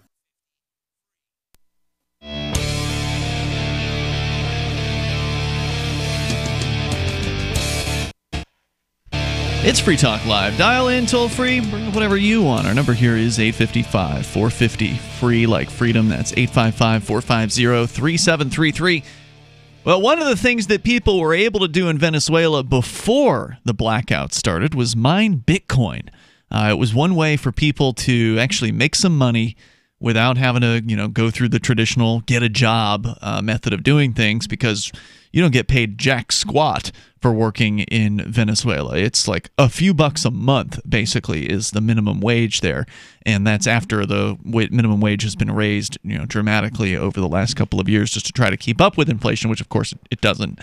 But people had been mining Bitcoin, but not now because there's no power there. But when you do get a chance and you do have power, go to Bitcoin.com and learn about Bitcoin and cryptocurrency. Because as long as you live in most of the world, it's actually a pretty cool thing and it's pretty useful. You can go to Bitcoin.com and take their Bitcoin Academy. You can also learn how to buy Bitcoin and where you can spend your Bitcoin. You can help yourself choose a Bitcoin wallet, read the latest news headlines about cryptocurrency and Bitcoin, and engage with the community on the Bitcoin forum. Head over to Bitcoin.com. It's Ian and Laurel in the studio. Let's go to your calls and thoughts. Gene, the Christian anarchist, you're on Free Talk Live, calling from, where are you at, Tennessee? Tennessee. All right, what's on your mind tonight, Gene? Well, I love a good conspiracy. Yeah. I think that what Maduro is saying is very possible. I don't know, of course, nobody knows for sure what happened. But it certainly is possible that the U.S. government would be interested in tearing that country down. You know, and one way to do it. It's possible, but I think this is one of those where there's, okay, well, what's possible and what's likely? And I think even though, it's possible that what he's saying is true, it's actually much more likely that the Venezuelans just haven't been taking care of the electricity system. Well, but here's the thing. Their system was pretty modern. They had one of the more modern power systems out there from what I've read. Until when? And it was modern 20 years ago? No, just recently. Okay. But at any rate, what happened, or what they're saying happened, and it's very likely, it's very plausible, was that the hack didn't destroy the computers. Computers are fine. You know, you're not going to have a problem with the computers. What they did was they overran the hydraulic generators. Well, this is what they're saying. Mm-hmm. So they opened up the floodgates and let the generators run over speed, which caused power to flow downline, out of sync, and over the level that it's normal, and basically blew up the entire grid downline. So this is not just a simple reboot the system kind of a problem. This is a problem that if it's as I described it and as I read, then that means their grid's going to be down for possibly years. This is not an issue that can just be turned around and flip a switch and bring it back on. If that's what happened, and the grid, the power went out of cycle and over limit, downline on the grid. So you're saying they literally burned up the lines, basically. That is what I read. Now, that's coming from the Maduro side, but at any rate, if that is what happened, they're going to be without power for a long, long time. So they didn't burn up the lines; they burned up the transmitters, what do they call it? Those stations, transistor stations. And they could have blown the generators. Okay, yeah. I mean, so it's not the wires, but it's those power sections. It's not the generator, but it's this. Well, if you overfeed too much power through a wire, you'll melt the wire. Right. Yeah. And they could have 80% of the transformers in their grid blown right now, which means they're going to take forever to fix that. Yeah, transformers take a couple of years to replace because they take, I think, like 2 years to build, and they're only built in Germany and South Korea, I think. And it's kind of a coincidence that that's the scenario that we're trying to protect against up here. So the very fact that this could have been caused by a hack, and it could have been caused by the secret government backing up here, could have been an experiment, and could have served two purposes. Number one, could bring down somebody they don't like, and maybe they could use this as a case study for what we need to do to protect our grid. That's possible, but I think we're starting to enter into the area of conjecture. Well, okay, so since we're in the area of conjecture, then let's look at it from another perspective. If the United States government is really on the side of Guaido, and this is the challenger to Maduro, who's the current supposed president in Venezuela, this doesn't really help him, does it? I mean, this actually, if all of a sudden Maduro decides, well, that's it, I'm going to a place where there's power, and I'm leaving, I'm stepping down, and I'm going to Brazil, going to retire there, have a nice day, leaving, bye, and then, then Guaido is now all of a sudden, able to take office. He's inherited a total S show. And I mean, it was already bad as it was, but if what you're saying is true and that the U.S. government actually conducted this hack, that is actually hurting, I think, Guaido. It's putting the nation, if it is as bad as you say it is, in a very, very bad position that's only going to make things much, much worse there. And I guess you could argue things have to get worse before they get better, but I would like to hope that as destructive and stupid as the U.S. federal government can be and frequently is, that they wouldn't have done what you're describing. Well, first of all, it is all speculation, but it's not speculation that the government is a bunch of dirty, nasty guys who like to kill people. Well, they don't like to kill people, but they don't care one way or the other, and they'll do it if they want. Some of them like to kill people. Well, yeah, but the powers that be don't care if people die, and they don't. If people die, they die. Look at Hiroshima, Nagasaki. Look at we got into the Vietnam War over a big fat nothing burger. But why not go if you're gonna meddle? in this situation. And so far, publicly, we know that the U.S. government has put sanctions on Venezuela. Everybody knows that. What level, the CIA is involved in putting this Guaido guy forward? I mean, there's a good chance that something, they're helping him, right? Well, I don't think our government cares who's in power. That's not the issue. The issue is getting that oil. So, well, how are they going to get the oil if you can't pump it out of the damn ground or, pump it anywhere for that matter? And I thought we also just agreed that it wasn't very good oil. You rush in there and you offer a helping hand, and then you get the oil. That's how it works. So you're saying the U.S. government would, bring power experts in there to help retrofit and make things work again? Yeah, I think that's definitely going to happen. But wouldn't it be easier to just go in and assassinate Maduro? Again, I'm not advocating that, but as far as your costs are concerned, wouldn't that be an easier mission than destroying the power grid for an entire nation and all the fallout that comes out of that? Keep in mind, we've got a cyber war going on worldwide right now with North Korea and everybody else, and this could just be a cyber war experiment. This could be a little, let's see what we can do kind of thing. Yeah. I think Occam's razor says that this was mismanagement on the part of the government, but it's an interesting theory, and Gene, thanks for sharing it with us here tonight. The toll-free number here is 855-450-FREE. That's the most likely explanation? The one that the government effed this up, basically, the Venezuelan government? I mean, it just makes sense with everything else that they're doing. Or in this case, not doing. Also, before we go, I wanted to say I had a correction to something I said earlier. I was saying that there were a lot of former government officials working at CNN. It was actually NBC, MSNBC. Okay. And the article is in theintercept.com. Well, all of them, Fox News, all of them have a bunch of government people, former government people that are there on their payroll as like the talking heads, at the very least. Yeah. So more coming up here in moments. You can join us. It's Free Talk Live. We pledge allegiance to one flag, and that flag is the American flag. Did you know the official national American flag has never been manufactured for retail stores? The one that Americans fought and died for. The one symbol that represents our Constitution. Now you can be a part of this great movement that's never been seen before. Together, we'll recapture America. Call 1-877-383-4777 or visit theofficialflag.com. Theofficialflag.com. Would you like to get back that full head of hair from years past? Now, there is Reveal. Beverly Hills celebrity dermatologist Dr. Nathan Newman took nearly a decade to develop Reveal from natural botanicals to return to a full-body head of hair. Reveal for men and women with a 30-day money-back guarantee at gcnlife.com or toll free 844-443-6637. 844-443-6637. Reveal at gcnlife.com. A congressman recently revealed that legislation totaling 2,900 pages and involving more than $1 trillion was available to members of Congress for less than 48 hours to study and consider. That's over 60 pages of legislation per hour. Do you think anyone read the entire bill? I'm Jim Babka with DownsizeDC.org. Consider a proposal buried in a 3,200-page, $388 billion bill, which would have empowered committee chairmen or their agents to examine Americans' tax returns. When this horrible provision came to light, no one claimed to know how it got into the bill. One congressman questioned said, "I didn't write it, I didn't approve it, I wasn't even consulted." If your attorney represented you this way, he might be disbarred.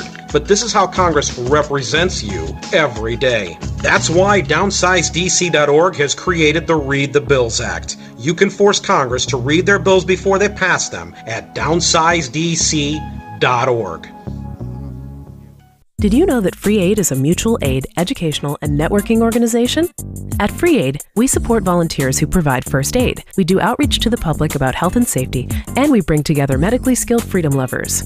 Free Aid is made possible by your generous support. Donors can receive great gifts like first aid kits, t-shirts, silver dime cards, and hoodies. The Free Aid Silver Dime Card Project is sponsored in part by Roberts & Roberts Brokerage, Freedom's Phoenix, and Don't Tread on Meme. Visit fr33aid.com. There are lots of ways to listen to Free Talk Live. Our podcast has been around since podcasts began, and now the FTL feed is loaded with content besides our full show archives. Did you know that we make it easy for you to customize your podcast subscriptions? We have different feeds, one that includes only our full shows, one with just the Daily Digest, and one with just the Edgington Post. You decide what you listen to. It's quick and easy to customize your feeds at feeds.freetalklive.com. That's feeds.freetalklive.com.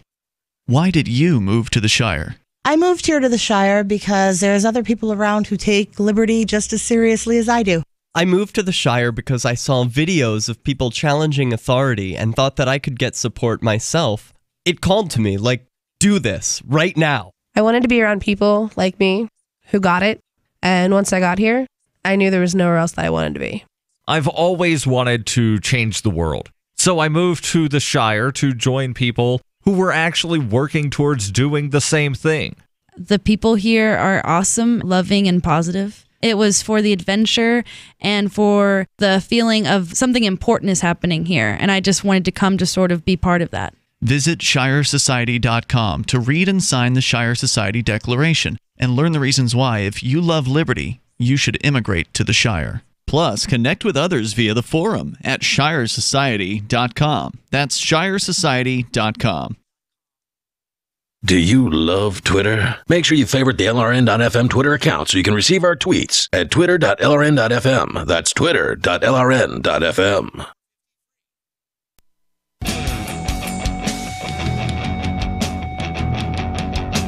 It's Free Talk Live, inviting you to join us right here. The toll-free number is 855-450-FREE. That's 855-450-3733. Also, we have the Discord on-air call-in line rooms at discord.lrn.fm. With you tonight, it's Ian. I'm Laurel. Don't forget, you can join us, like I said, on the Discord server. That's where listeners are hanging out before, during, and after the show.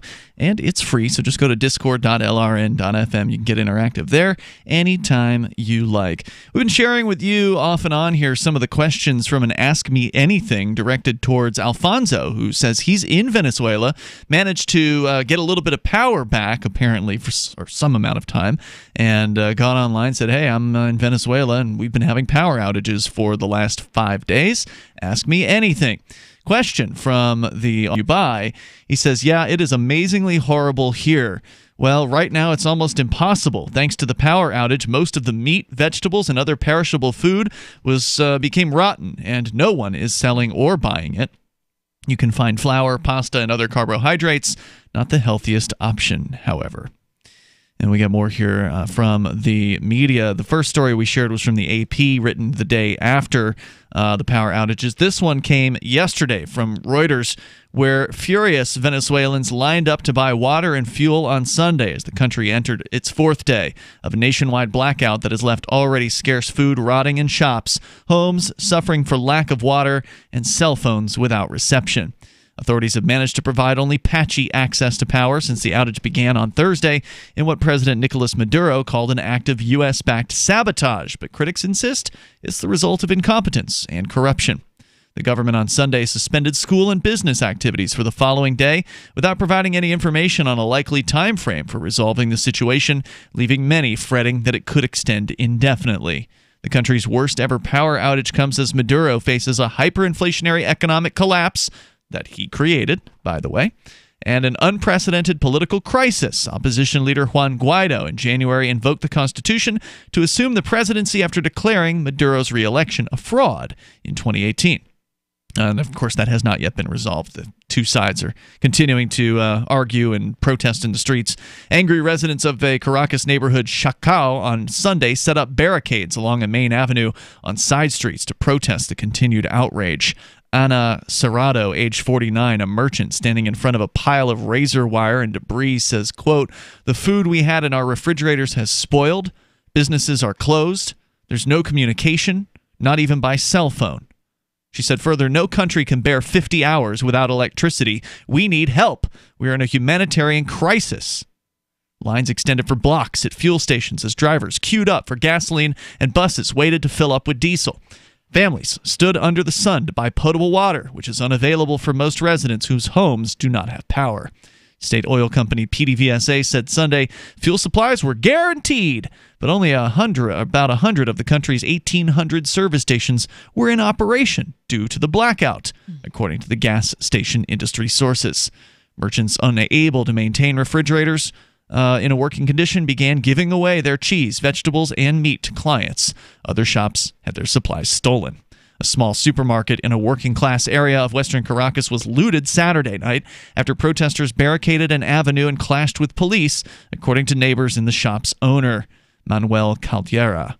He said, who's 58, said they took food, they broke the display windows, they stole scales and point-of-sale terminals. I mean, they just took everything.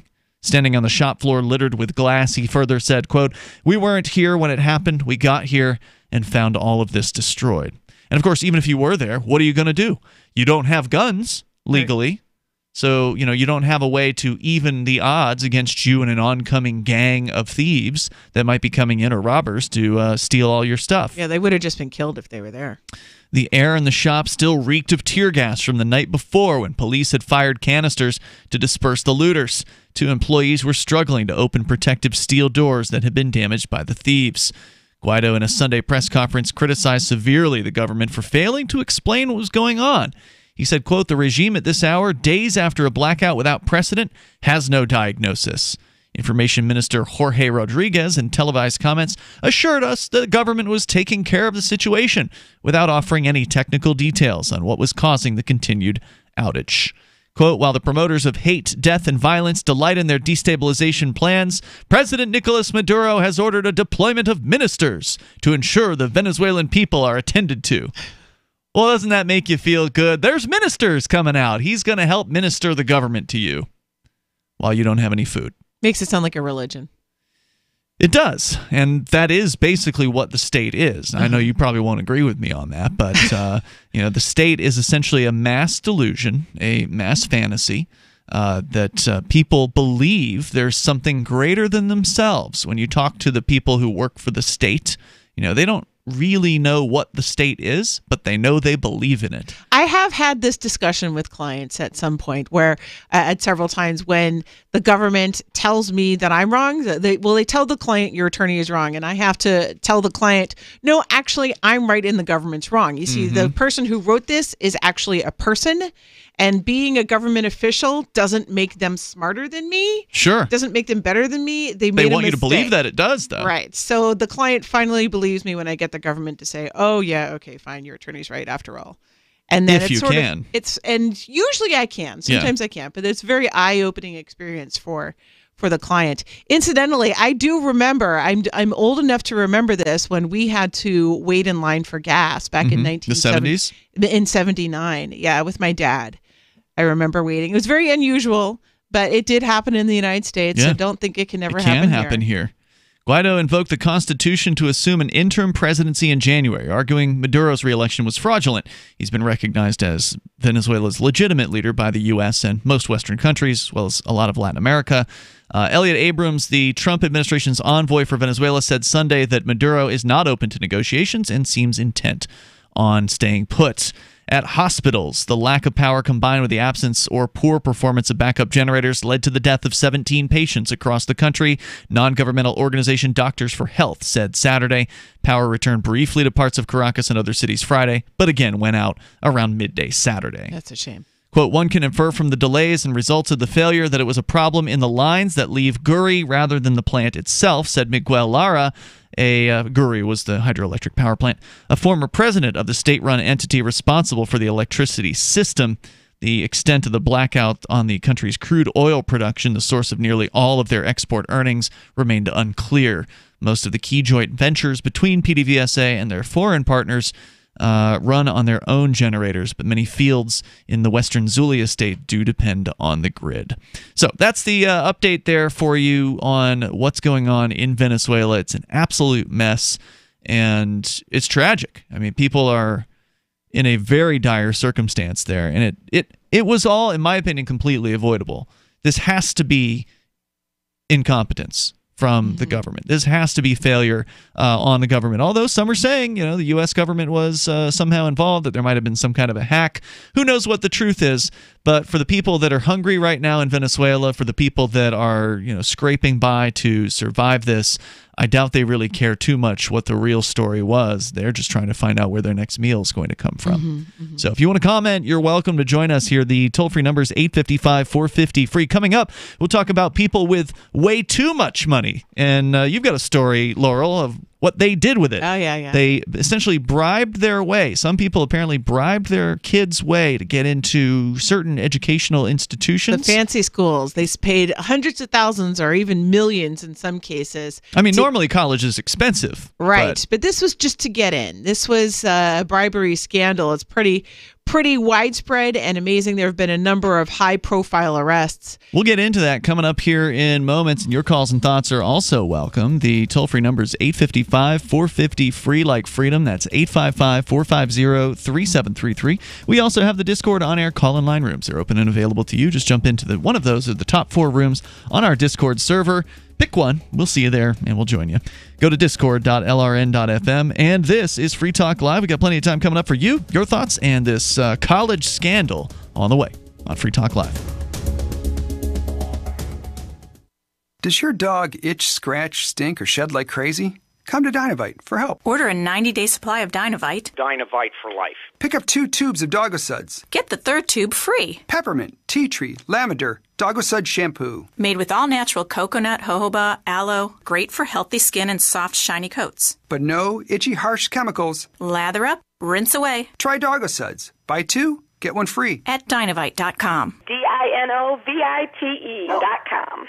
Are you a cryptocurrency advocate? The Crypto Tip is the ideal outreach tool to help new people discover cryptocurrency. It's a printable business card-sized tip that you can give to service providers, preferably in addition to a good cash tip. When the server scans the QR code, it'll bring up an explanation of cryptocurrency, how to install a wallet, and allow them to claim the tip. If they don't claim the crypto, you get your tip refunded to you after a time period you specify. Plus, if they do claim the tip, you get an email alert. Create as many tips as you want at cryptotip.org. That's cryptotip.org. The United States of Empire is a book that claims the United States is the empire of the world. George Washington had warned us against foreign wars. The United States of Empire shows that World Wars I and II left England broken. Its former colony, the U.S., had to save the empire. Was there ever a vote? Who do we fight for? The deep state began with World War I. The United States of Empire by James Dunn. Available at Amazon Books.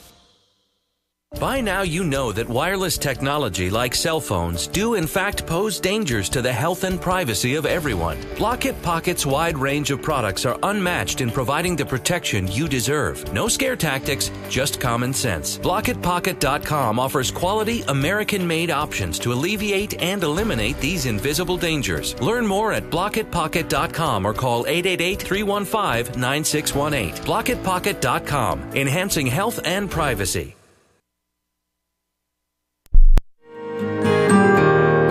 So the protection of life, liberty, and property is what the Free State Project is all about. But it's an effort to move 20,000 people who understand. It's about demonstrating to the entire country that, yeah, we can have a free market, a truly free market. Making it just a freer, great place to live. It's the world's largest voluntarist libertarian community, and it's only getting bigger. That's amazing, to be able to move to a place where other people passionately believe in being free and independent. What the Free State Project is managing to do, though, is to put their money where their mouth is. It's physically getting up across the country and saying, let's go someplace and let's demonstrate the power of these ideas. There's a lot of kind of philosophy that surrounds liberty. There's a lot of thinking about it and talking about it. But here in New Hampshire, people are doing it.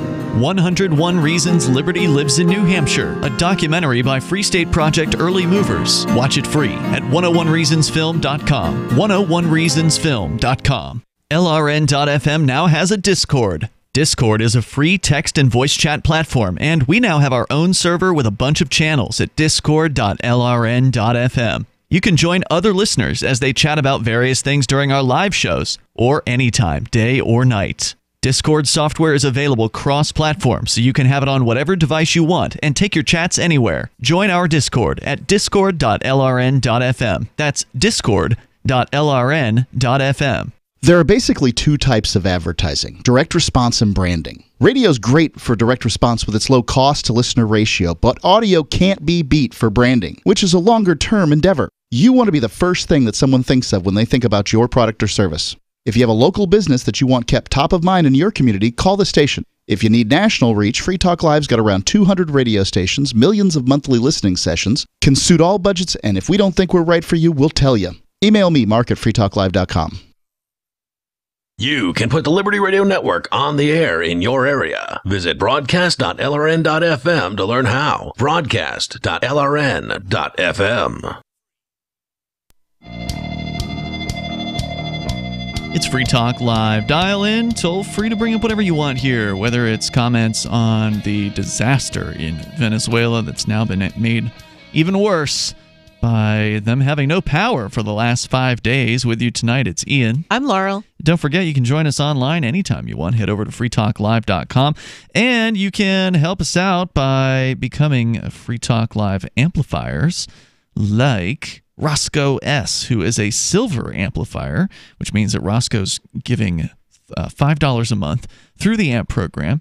And you can do it with PayPal, you can use credit card, you can use Bitcoin, BTC, and it's money that helps us advertise, market, and promote Free Talk Live, which means it helps us get on new radio stations around the country, bring new internet listeners on board with the program, and that's a good thing, because more people hear the ideas of freedom, because sadly, we're the only show in syndication that is actually consistent in promoting the ideas of freedom. So if you like what we're doing here, please join the AMP program at amp.freetalklive.com. Of course, you'll get some perks, you'll get some benefits as being a Free Talk Live amplifier, like access to the special supporters chat rooms on our Discord server or the AMP-only Facebook group, and more. Get all the details and get signed up over at amp.freetalklive.com, amp.freetalklive.com.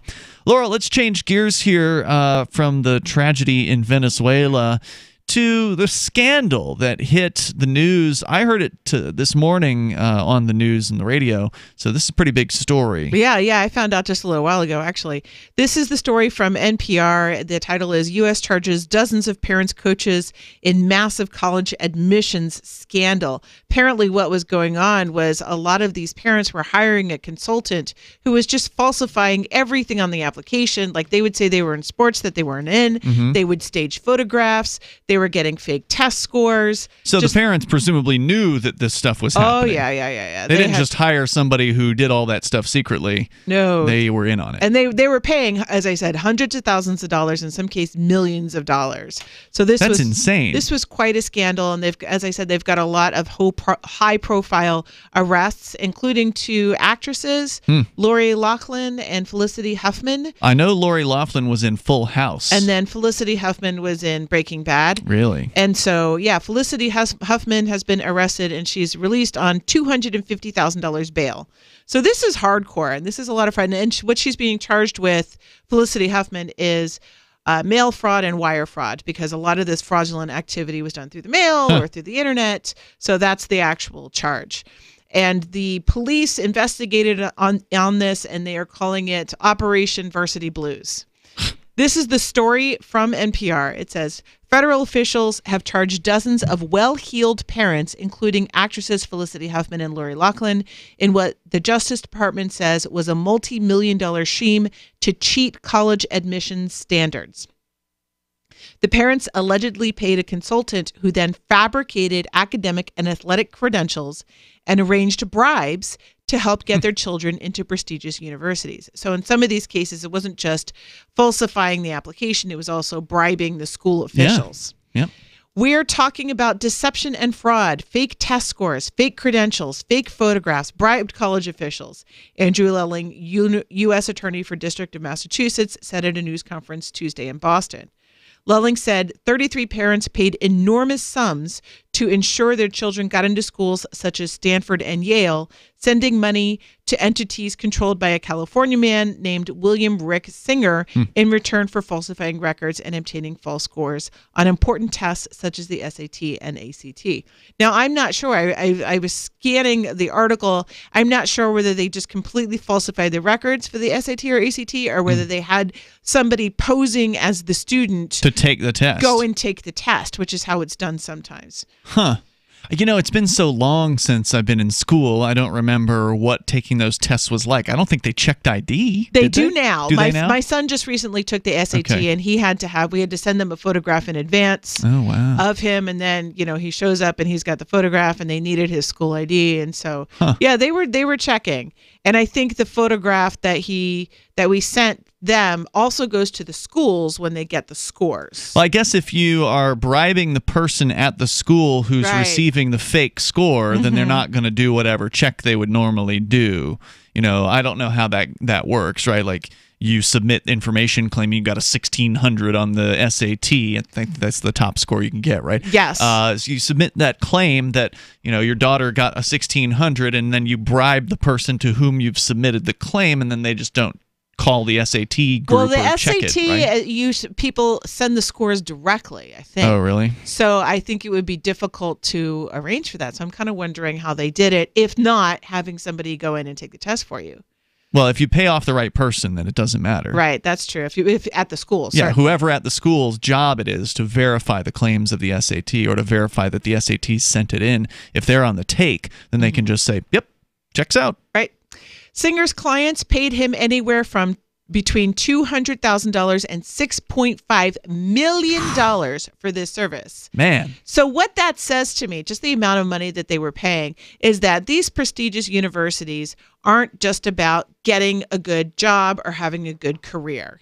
This is about social standing, not only for the kid, but for the parents, because they were willing to pay all of this money. Right, because college isn't worth that much money. Oh, no it's way. a scam. Right, yeah. So, I mean, this whole thing about, well, we need to pay all of this money to go to these schools so that the kids can have a good career. No, it's about social standing. Because you can get all that knowledge for a lot less money than that. And this is one of the problems with our government paying all this money into these universities, or rather lending money to the students. And that's how the taxpayers are paying for all of this. And it's really just paying a group of people to have high social standing. And that's why we should stop doing that. Well, it's my initial reaction to this story is, who cares? I mean, this, to me, I guess the claim is that they defrauded some of the people at the colleges, or somehow who's the victim here exactly? The people who didn't get in because these people got in? Like, these schools obviously have limited numbers of students that they can have in. So if they, 5 of the students were fraudulently admitted because they paid $7 million or whatever it was to get in, that may have prevented a handful of students who otherwise would have gotten in through the normal methods. But otherwise, is that really... those people really victims necessarily? It almost seems like these parents were already victimized in that the fact that they paid $5 million to get their kid into college.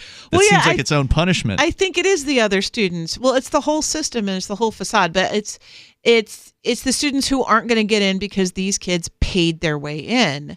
And now there's people that maybe should have had that spot. We're supposed to be a meritocracy. And if it's not, you're getting in, if you're not getting in based on your merit, then it really is what the lefties sometimes say it is, which is a pay to play.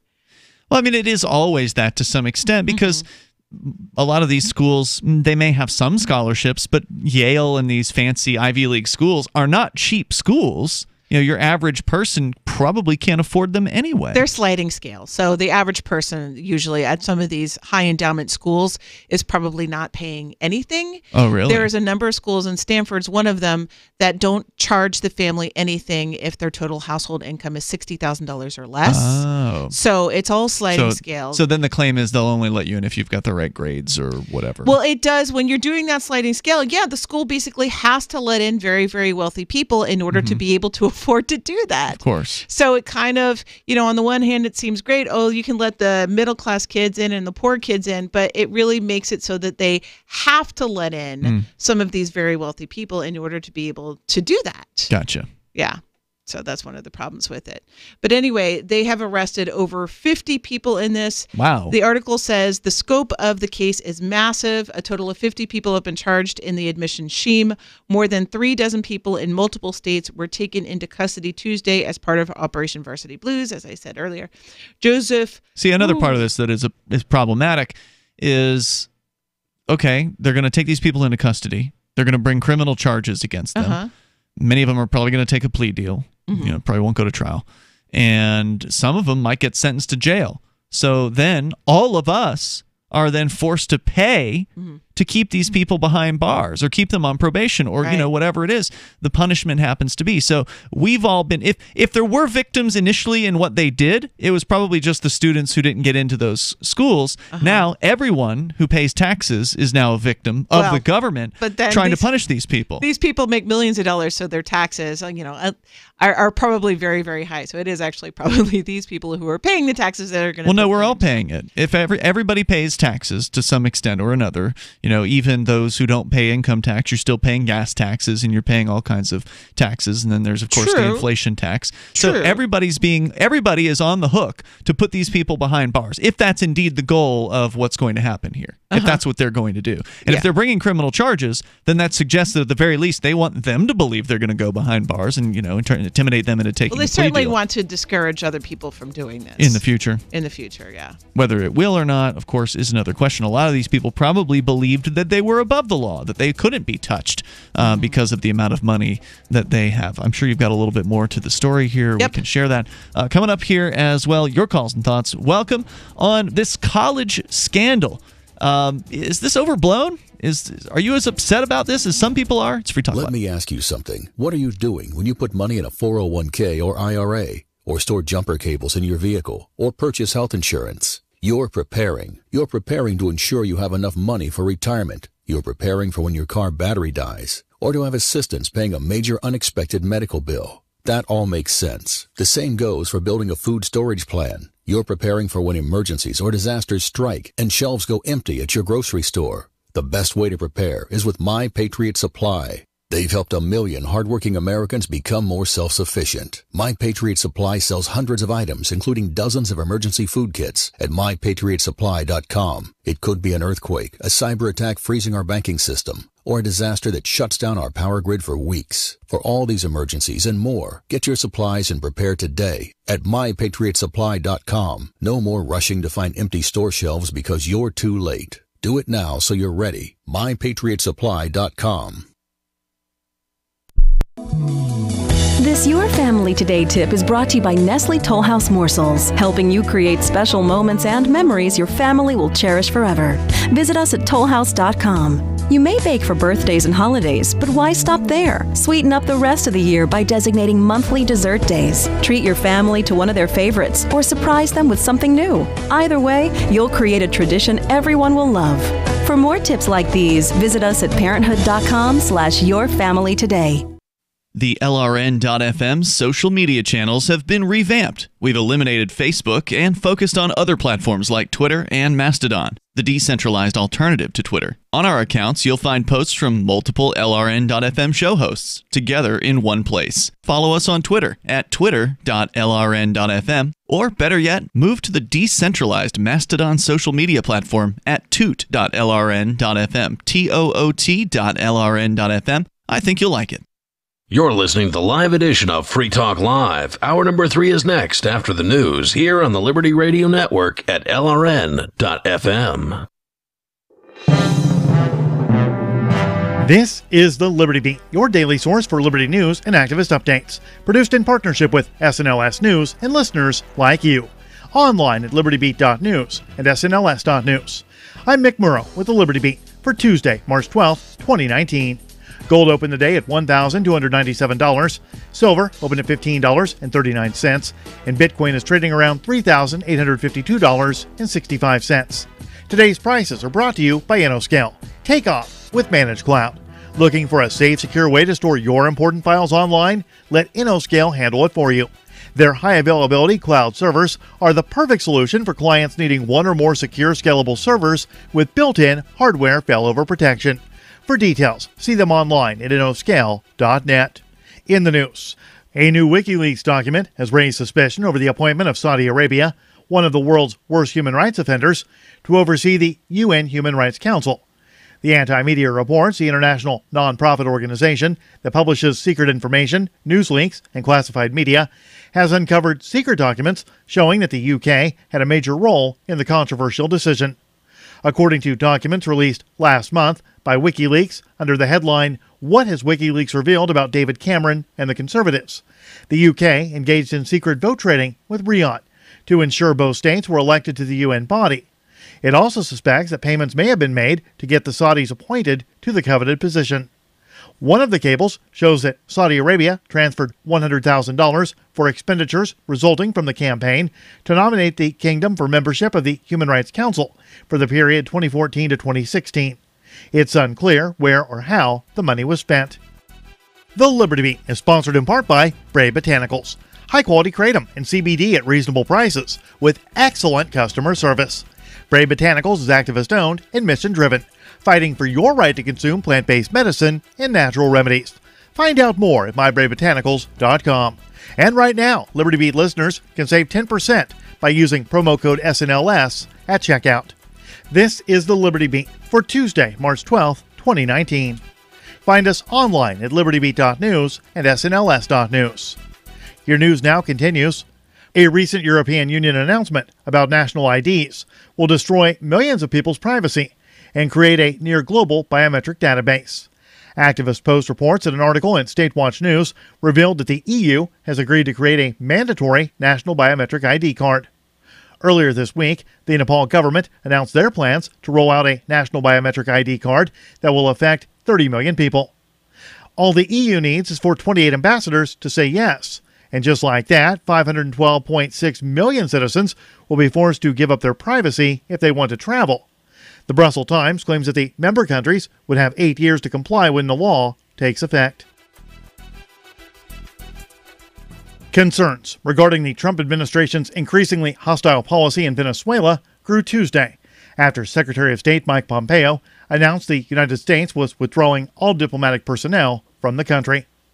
The anti-media reports that Pompeo cited the deteriorating situation in Venezuela that escalated in January after the U.S. recognized opposition leader Juan Guaido as interim president, rebuking President Nicolas Maduro and coordinating efforts to overthrow the elected government.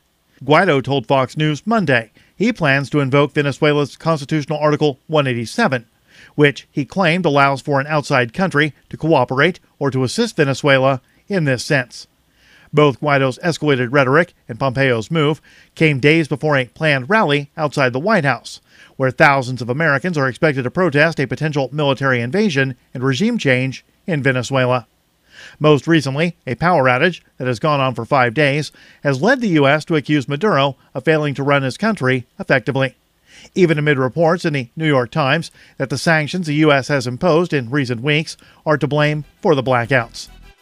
Support for the Liberty Beat comes from the Conscious Resistance Network, featuring videos, news reports, and articles from a spiritual anarchist perspective.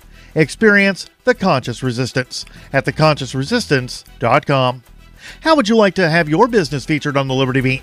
You can. Just send an email to libertybeat@snls.news for details. This is the Liberty Beat, produced in partnership with SNLS News and listeners like you. The Liberty Beat is online at libertybeat.news and snls.news. I'm Mick Murrow reporting for the Liberty Beat for Tuesday, March 12th, 2019. Reminding you, spread liberty with a smile.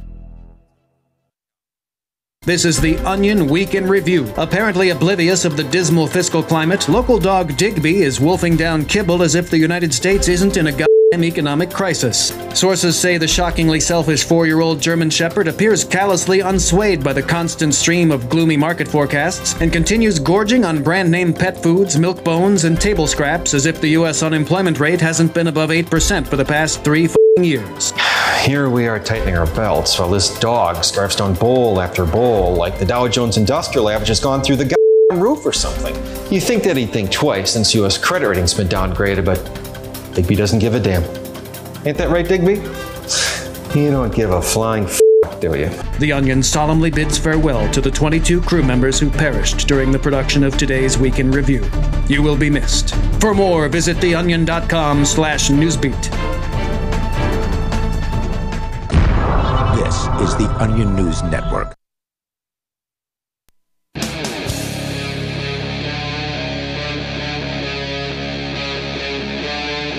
Free Talk Live. It's Free Talk Live.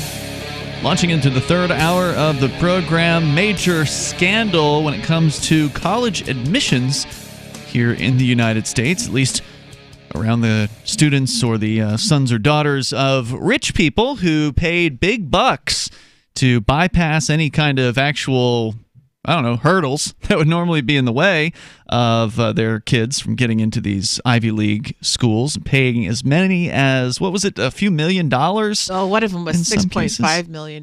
Yeah, so Ian and Laurel here in the studio tonight. If you want to jump into the discussion, our toll-free number here is 855-450-FREE, like freedom. It's definitely a big scandal, and there's more to say. You've got the story from, where was it? Do you recall? This is from NPR. NPR. But going to your point of, well, who does it hurt? Well, maybe we should just let them pay their way in. It's sort of, that's part of what the sliding scale is that the wealthy have an easier time getting in, and maybe we should say that's not such a bad thing. At my daughter's school, she goes to a boarding school where the sticker price is $55,000, and that includes per student per year. Okay. And that includes room and board and all of the instruction and everything. We don't pay nearly that much. Really? Because even though you're an attorney. Right. Okay. Because the boarding schools do sliding scales very much the same way as the colleges. So we get a big scholarship because the people who are paying full price, the $55,000, are all of the international students plus some very, very wealthy people. Now, my daughter, I've talked to her about this, and I've explained the school's not going to kick those girls out. It's an all-girls school. They're not going to get kicked out. They're going to have to do something really, really awful in order to get kicked out. So you need to be a little more careful. The reason they're not getting kicked out is because the school needs their money. They're paying big bucks. Now, are they obligated to do the sliding scale? Is there some sort of federal rule, or they just do it to make themselves look good? They just do academically? They do it to... I think part of it is they want good scores so that the school can stay afloat. And if they just took the rich kids, they might not get the good scores. Okay. So they will bring in some girls who do well on the tests, for real. But are poor. We're not poor, but people who aren't. Well, I don't imagine you're at the very end of the scale either. No. Yeah. But we're certainly not mega rich. Right. If we weren't getting this big scholarship, she wouldn't be going. I can't afford $55,000 a year. Gotcha. Come on. And because you don't get federal student loans for that. So she it took her a little while, but she sort of understood it. And so now, one of her friends wanted her to go off and do something that would have gotten her kicked out. And a friend wanted her to do it. And my daughter said, no, you go ahead, because if we get caught, you're staying and I'm getting kicked out. What was the proposal? I'm not going to say on the air.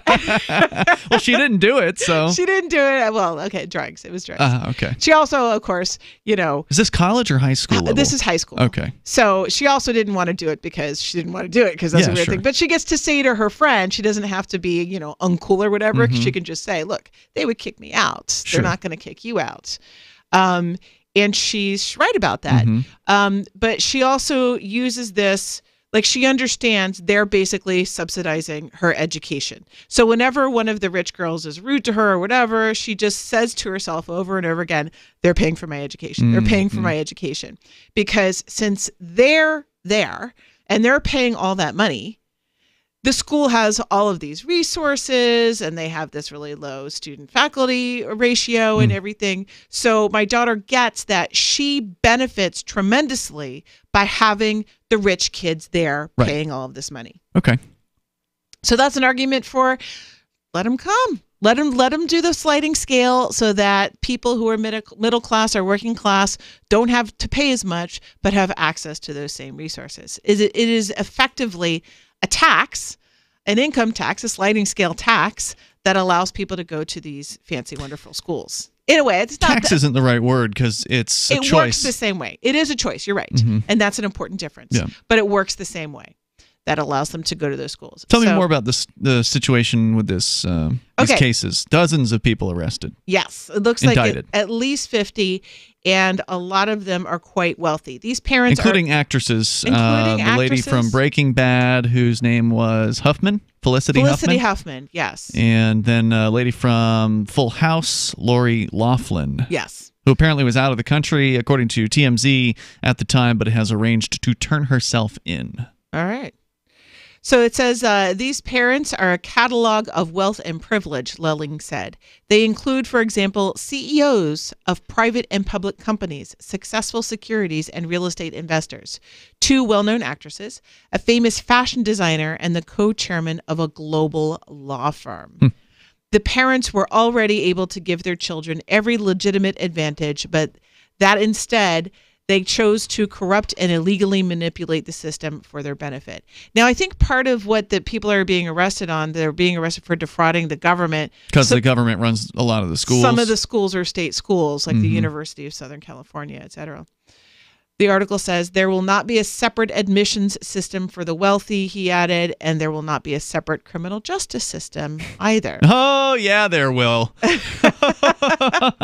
God. What was I reading recently? The story about Jeffrey Epstein. You familiar with that name? No. He's the guy who had he had charges brought against him within the last couple of decades. I think it was in the aughts, so like more than a decade ago, for allegedly molesting teenage girls that he had kept in some level of prostitution, forced prostitution. Maybe it wasn't forced, but who knows?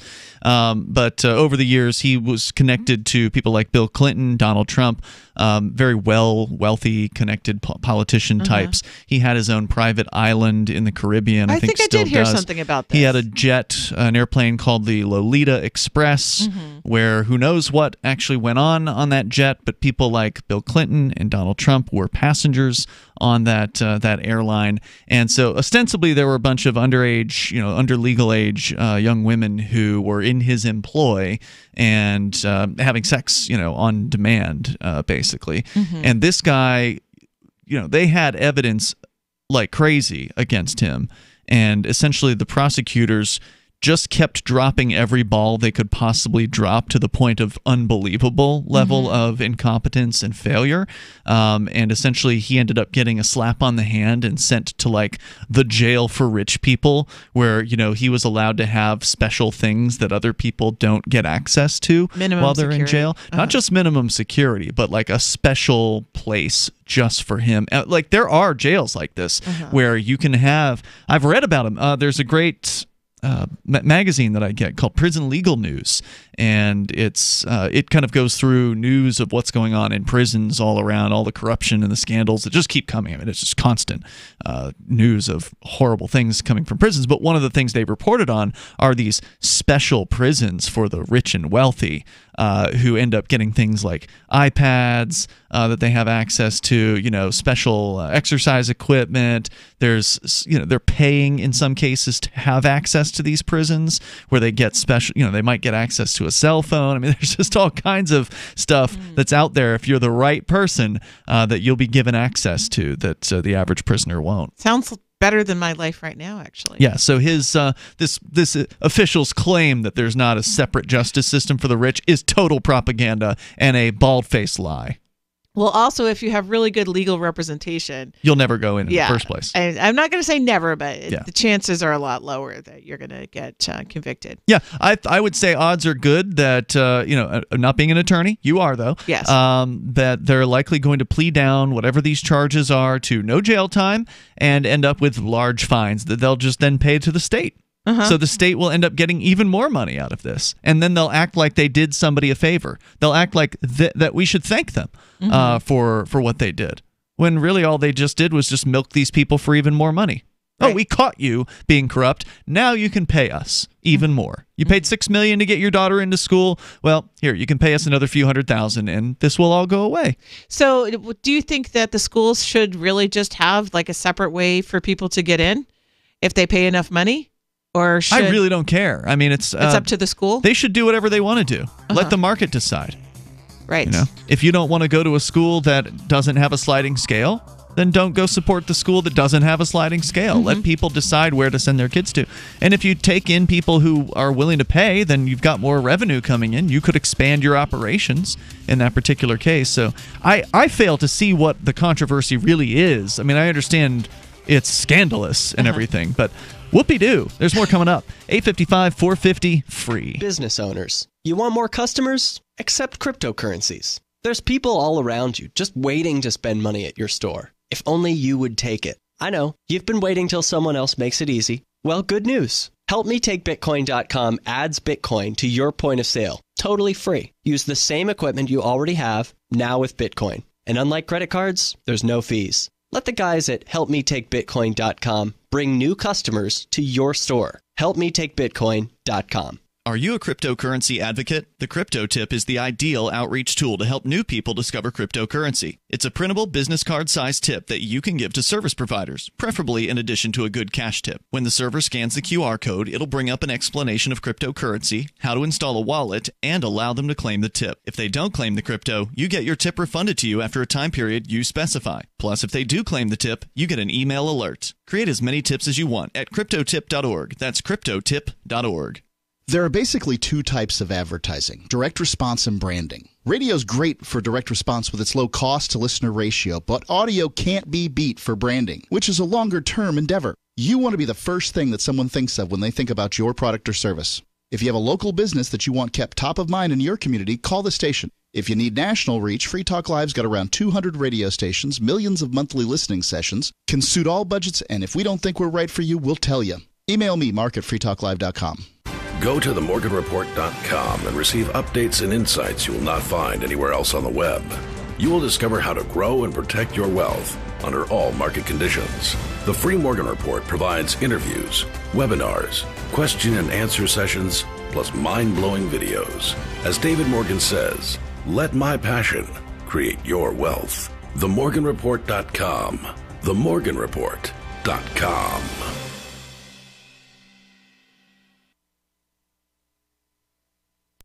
Does this ever happen to you? Moments after you're introduced to someone, you forget his or her name. It's a common faux pas you'll want to avoid, especially if you're a job seeker. And even if you're not, here's a tip. As you are being introduced, and while you're still shaking hands, smiling, and making eye contact, say the person's name aloud. Not only does that make a deposit in your memory bank, it acknowledges the other person. And that is more than a nuance, as is maintaining eye contact. With money and attention so scarce now, effective communication skills have never been more important. Cutting through the clutter rather than blending into the blah, blah, blah will help you connect better no matter what the conversation. For more tips, hit survivalspeech.com. I'm Holland Cook. Did you know we've taken our LRN.FM telephone listen line to a new level with the LRN.FM audio on demand line? Now you can call 712-770-8447 anytime and listen to LRN.FM's live feed. And you can listen to a bunch of our original shows on demand. Long distance fees may apply. Just dial 712-770-8447 and choose from the menu. 712-770-8447. What do you shop for that you could otherwise buy at Amazon? Pretty much everything, right? Amazon has competitive pricing and they deliver, and that's a big plus. If you could plan ahead in your shopping, would you be interested in saving up to 33%? There's a catch. You have to do your shopping in Bitcoin. But imagine those savings. It's like a huge raise. All you have to do is go to saveitpurse.com. We've saved thousands, and you can too. Plan ahead and save. Saveitpurse.com. Help get LRN.FM into more ears. Visit promote.lrn.fm for a free bumper sticker, flyers, banners, graphics, and more. Promote.lrn.fm.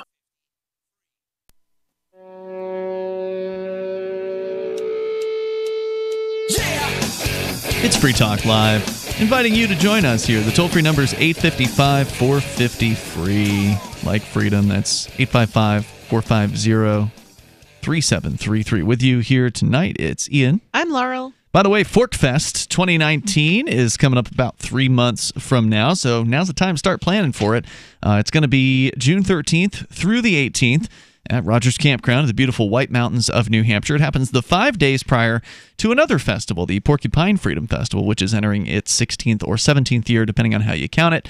But Forkfest is an alternative that kind of came out of the idea of there ought to be a festival that is not created by an organization, that is not organized by a board of directors, that there's nobody who is really in charge of, and that's what Forkfest is.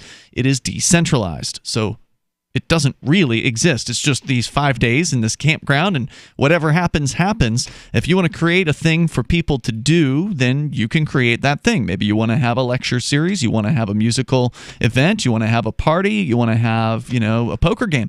You can do those things. You just have to, do whatever you need to do. Rent a tent and get the campsite and put it all together on your own. So it's up to you. Or you can just relax and go camping with other liberty-loving people like voluntarists, libertarians, and anarchists. Go to forkfest.party. There's an unofficial Telegram chat and forum that you can link through to the website. Again, it's June 13th and through the 18th in the beautiful White Mountains of New Hampshire at Rogers Campground. Forkfest.party to go and learn more. So we were talking about this college scandal, and I failed to really see, why these things are considered crimes. Not real clear who the victim is in this case. But nonetheless, the headlines are all over the place. And of course, it's a big deal when the wife of the bad guy in Breaking Bad, who, wasn't such a great character herself, ends up actually, apparently, according to TMZ, had guns pulled on her at her home when the FBI came up. I think so, yeah. They arrested her. They arrested her at gunpoint, according to this story. Well, that seems unnecessary. It does seem unnecessary. It's not a violent crime. No. So, yeah. You're not supposed to draw your gun unless you're planning on shooting. Maybe they watched too much television and figured she was more like her character on the television show that she was on, Breaking Bad.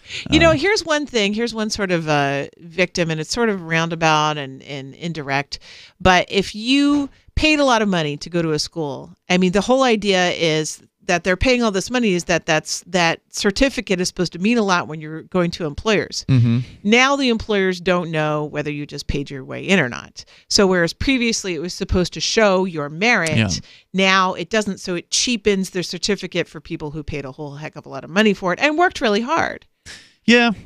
Well, it's hard for me to really shed any tears over that because, I don't really value the college certificate at all. I find that the whole thing is a scam, basically, from top to bottom. I agree. So anything that actually makes it less valuable, I think, is ultimately a good thing.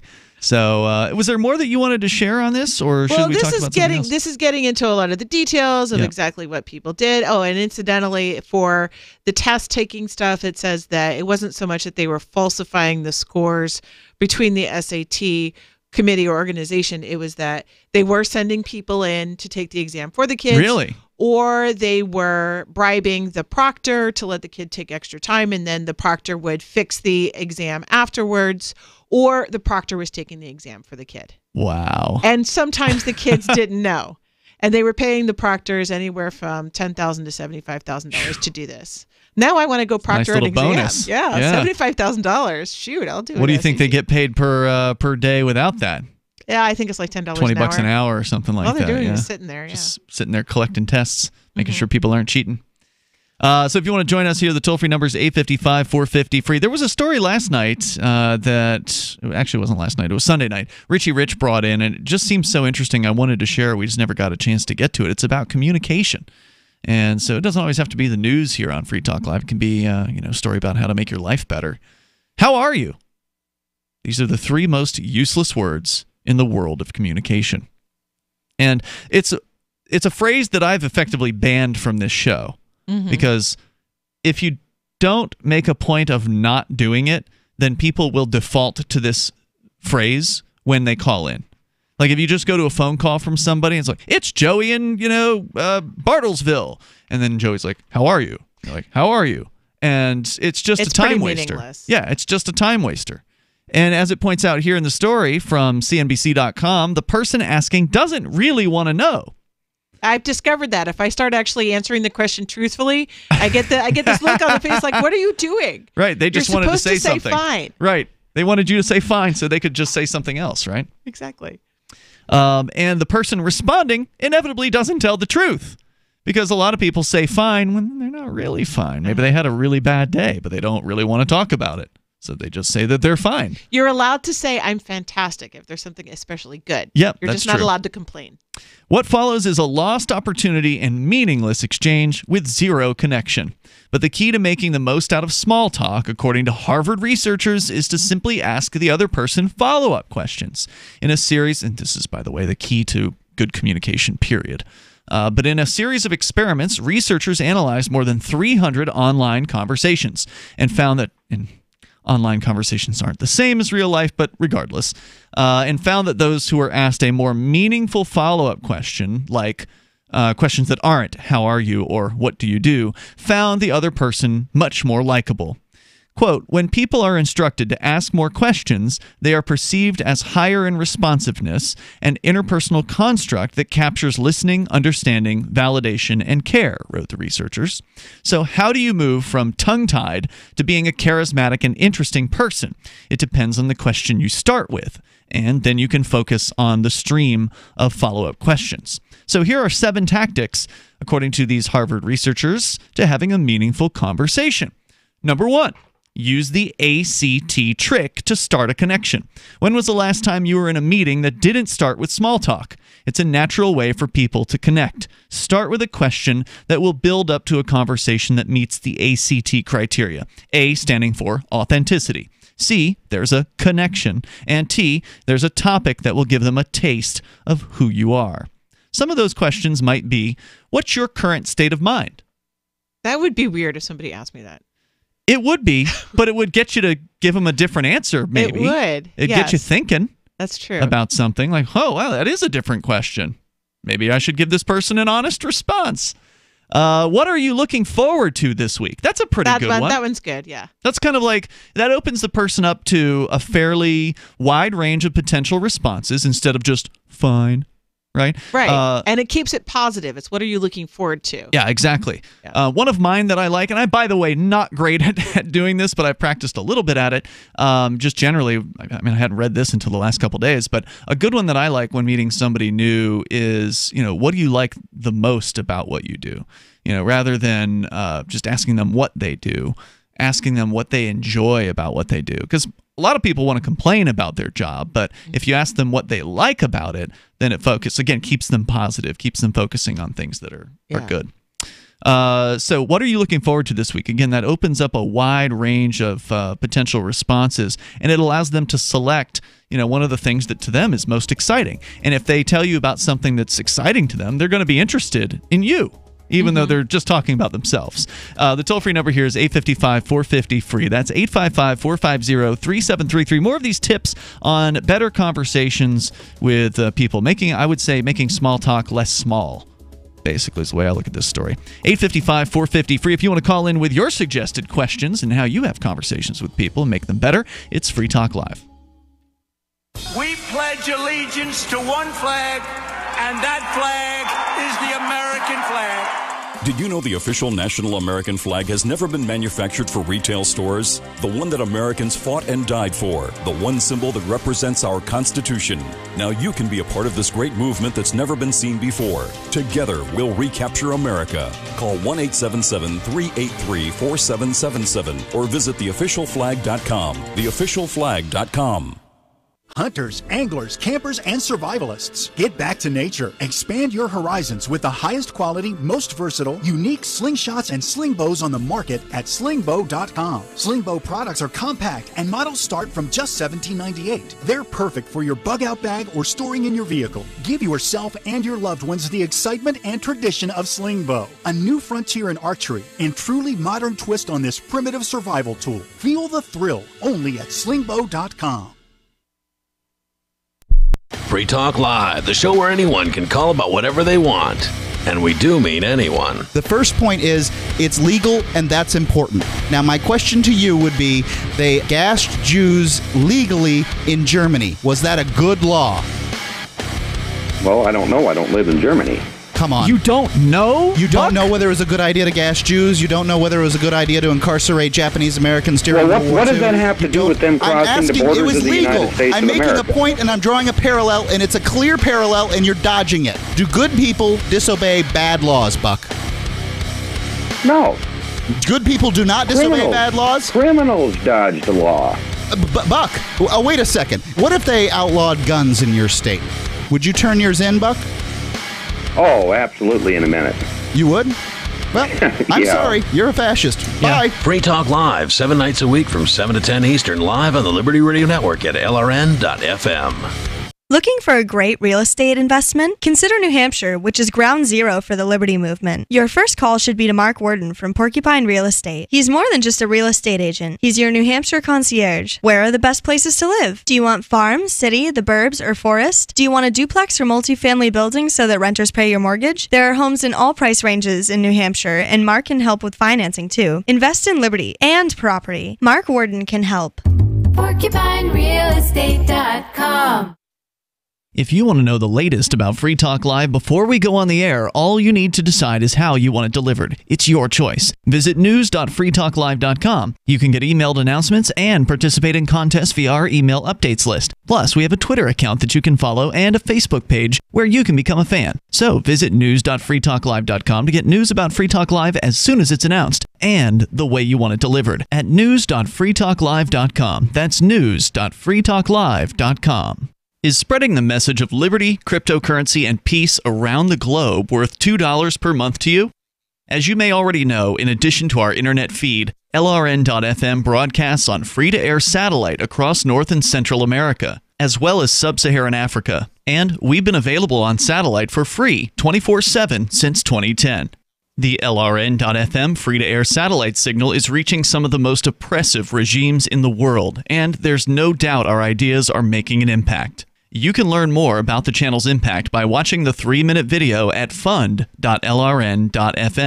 If you'd like to help free minds globally with our ideas of liberty, cryptocurrency, and peace, you can donate as little as $2 per month via fund.lrn.fm.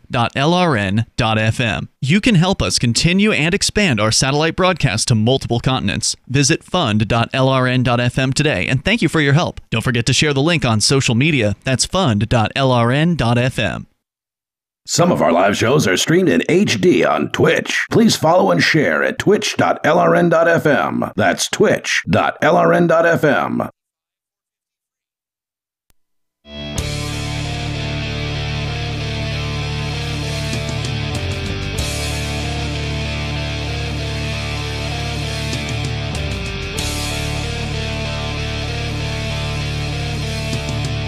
This is Free Talk Live. You can bring up whatever you want. Take control of the airwaves here at 855-450-FREE like freedom. It's 855-450-3733. We've got video clips now, thanks to the return of Eric Freerock. He has been cranking out a couple, usually 1 or 2 clips per day on clips.freetalklive.com. It's actually his own YouTube channel. It's called Liberty Bits, and it's great to have him back because it's a lot of work to do video editing, and honestly, I just don't have the time to spend on it. It is a lot of work. And yeah, you're doing your own YouTube channel as well at YouTube/Laurel's channel? Laurel's channel, okay. Yes. And folks can follow you over there, but also go to clips.freetalklive.com. That'll take you right to the Liberty Bits channel. You can hit the subscribe button on that, or you can follow us on social media like Twitter at twitter.freetalklive.com, on Mastodon at toot.freetalklive.com, or Telegram on telegram.freetalklive.com, and then the video clip links, when they're posted, automatically go to those social media. So if you can see the clips there and share them if you don't mind. If there was a segment of the show that you really enjoyed and it makes it into one of the video clips, then please share that around. That way we can bring some more listeners into Free Talk Live and share the message of freedom with people that you care about.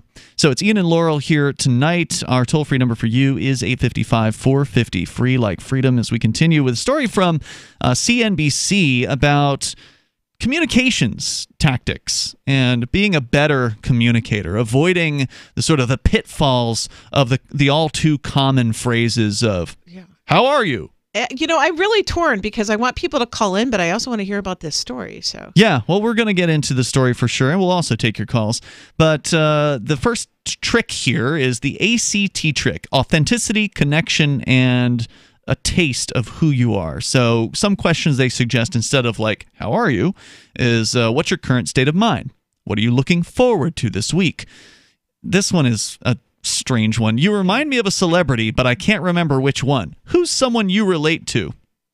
You know, again, go with whatever you feel is right. I would feel like that one was weird. That one feels forced. Number 2, move beyond the, and I wish there were more examples of these questions, because I thought a couple of them. I like the what are you looking forward to this week, and sometimes it's easier to just pick up on what other people do than try to come up with your own. But that is a good one.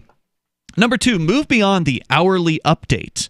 The fallback for a lot of people is like the newscast hourly update, traffic, sports, weather, and so on.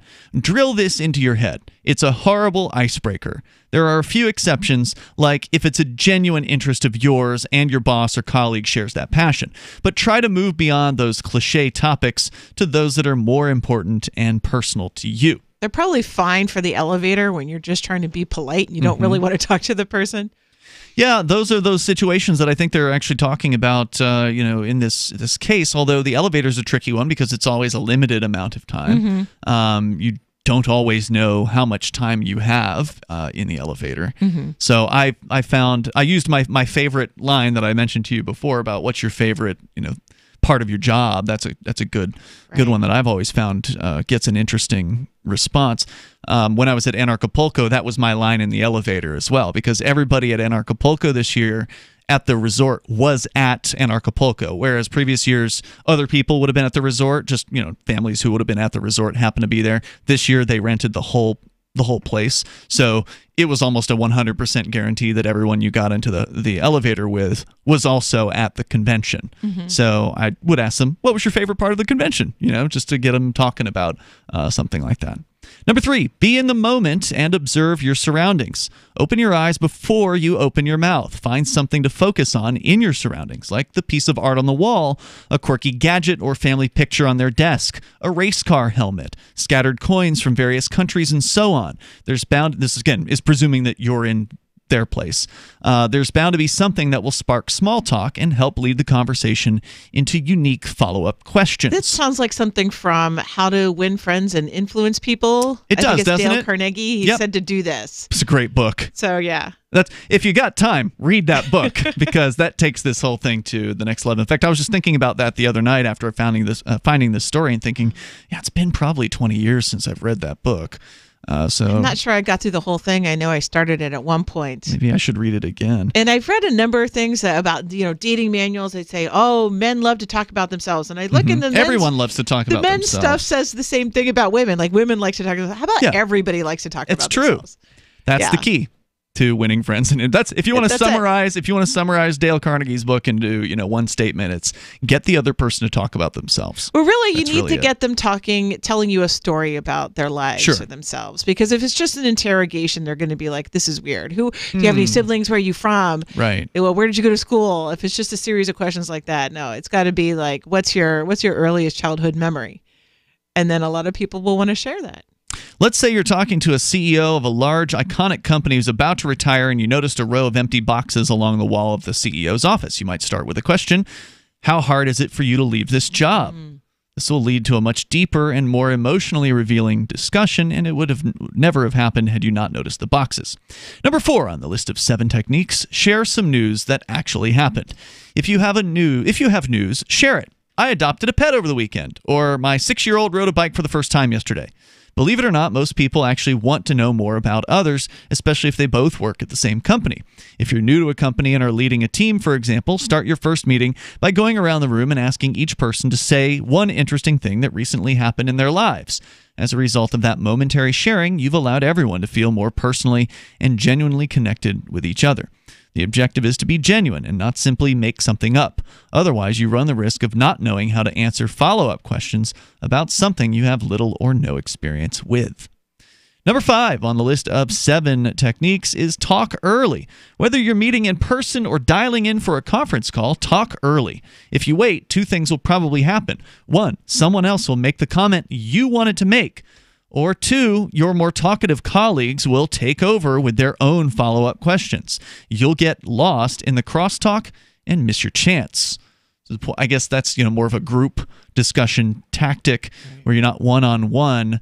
You want to say something to stand out in that group. And I think some people are afraid that they're going to be seen as talking too much. I really wouldn't worry about that. You give other people a chance to talk, certainly, but well, if you're asking questions, you're not talking too much. If you're the one who's and you're right, it's a tough thing. If you don't want to be put somebody on a feeling like they're in an inquisition, right? You don't want to be that level of questioning, but at the same time, if you don't ask questions, you're never going to get anything valuable out of somebody. You're never going to get them to feel like they're being listened to, because without the right questions, there's not a conversation.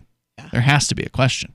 Number 6, it's not just what you say. No matter what or how much you say, your tone of voice, facial expression, and eye contact will broadcast so much more. This is important for anybody having a political discussion. It's just think about how you're coming across to the other person. But of course, this isn't about politics. It's about everyday life. Right. And yeah, all of the other cues and everything. Yeah, in politics, this is not going. These tactics aren't going to help because usually you're just going to disagree with the person that you're talking to, and so getting further into that conversation will probably make them resent you. But in every other circumstance, this is good advice. Right. In person, look at the other person when you speak, not at the conference table or the wall. Now, it's funny that we have to tell people this, but it's true. You know, making a connection. This is one of the reasons I think I was telling you off the air why I will not allow Mark to broadcast from, from Mexico or something like that while we're here doing a show. I won't do remote shows with people because I can't make eye contact with somebody who's not here. And if I can't make eye contact, then to me it's not as good of a show. Mm-hmm. I totally agree. Even though Mark and I have almost. Not quite 20 years of rapport from working together. I'm sure we'd be fine if we did a remote show, but it wouldn't be the same for me. It wouldn't be the same experience for me. Mm-hmm. And if it's not the same experience for me, it's probably not going to be the same for the listener, would be my guess. Anyway, so look at the other person, not the conference table or the wall. That's like basic advice, and it's good advice. On the phone, smile. It will make your voice sound warmer. That's a really good technique. Yeah, it does come across while you're speaking. It's absolutely smart. It's not just what you say, but how you say it. That will help others connect with you.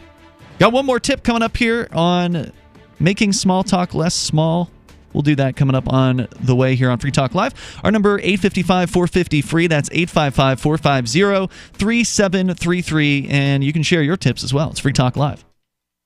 Hello, I'm Mike Lindell, the inventor of MyPillow, and like all of you out there, I had problems sleeping. Pillows would go flat, I would flip-flop all night long, I would wake up with a sore neck, maybe a headache, or feel like I needed a nap even though I slept 8 hours. When I invented MyPillow, I wanted it to where you can move the patented fill to give you the exact support you need as an individual, regardless of sleep position.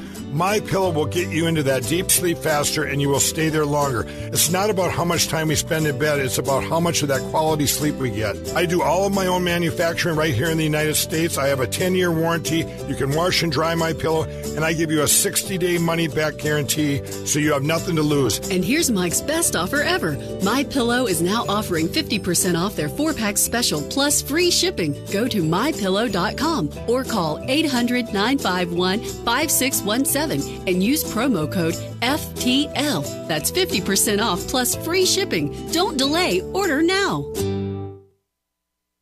Hello? Congratulations. For what? For losing all that weight. How'd you do it so fast? ASAP. ASAP what? What's that mean? Are you ready to get as skinny as possible, as soon as possible, as simple as possible, and as sexy as possible? I'm listening. Then get with the ASAP program. It's real and it works. No smooth talk, no slick advertising, and no exaggerated claims of success. I've got to know more. Welcome to ASAP, as slim as possible. Whether you have 10, 20, or 50 pounds to lose, ASAP is your weight loss answer. ASAP targets the abnormal fat reserves and makes them available to be burned as fuel and contains no caffeine or hormones. Order ASAP at wholesale prices or join the team to share the business with others. Go to GCNteam.com or call 855-GCN-MALL. That's 855-426-6255. GCNteam.com or 855-426-6255. Lose weight and look great with ASAP, as slim as possible. Hi, I'm Derek J. To me, an activist's calling is to actively work to advance a cause. The cause for which I work is personal freedom. I believe my life is best when I engage in voluntary interactions and self-government. I reject the idea that anyone else has a higher claim to my life or my body than I do. I see people who call themselves the government as a threat to my personal freedom. I realize you may feel differently, but my relationship with the people who call themselves the government is completely involuntary. If Starbucks used some of its money to drop bombs, I wouldn't shop there. So why would I support the American empire? The empire does not require my consent. Derek J's Victimless Crime Spree. Watch it for free and order the Director's Cut DVD at victimlesscrimespree.com. That's victimlesscrimespree.com.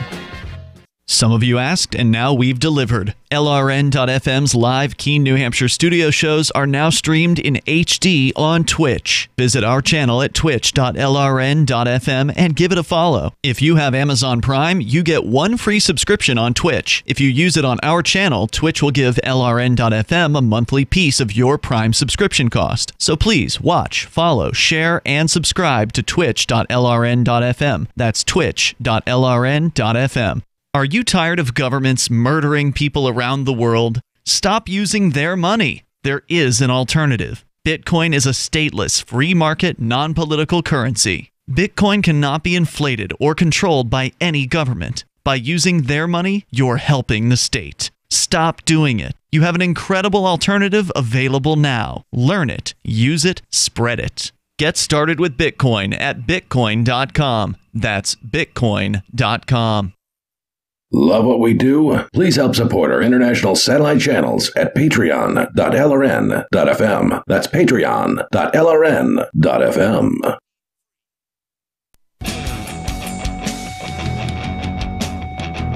It's Free Talk Live, and moments remain here. If you want to jump in to join the conversation, you're welcome to. Our number is 855-450-FREE. How do you take small talk and make it more meaningful? We're getting some tips from some Harvard researchers through an article at cnbc.com. With you in the studio tonight, it's Ian. I'm Laurel. Don't forget you can join us online. Head over to freetalklive.com and enjoy the features that we have on the site, including our podcast. You can go to feeds.freetalklive.com and subscribe to whichever podcast you prefer. We've got the sort of the full feed, which has our full shows, and the digests. Digests are 20 or 30-minute long episodes, which are kind of, digests of the previous night's show that Riley Blake from Utah puts together, and we thank him for that.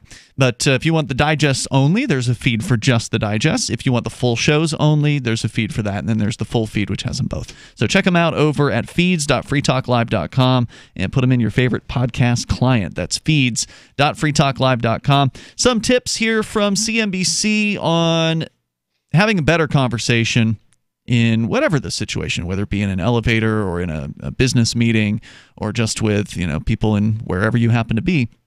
Number 7 here is make the pivot. This is where small talk goes to the next level as you segue from talking about something small to the issue at hand. If the conversation's already flowing, it'll be easier than you think, and to ask follow-up questions. Your boss could be the one to make the first step. So tell me what's going on with X. Thanks to the small talk, you'll already be in sync. You can then pivot to a more meaningful discussion that showcases your knowledge, contribution, and confidence. For introverts, small talk can be painful. This section's called Just Do It. But if you say nothing in those moments before a meeting starts, or when you and your boss are in the elevator, you run the risk of becoming invisible. First, give yourself a break. Almost everyone is intimidated by others, especially those who outrank them.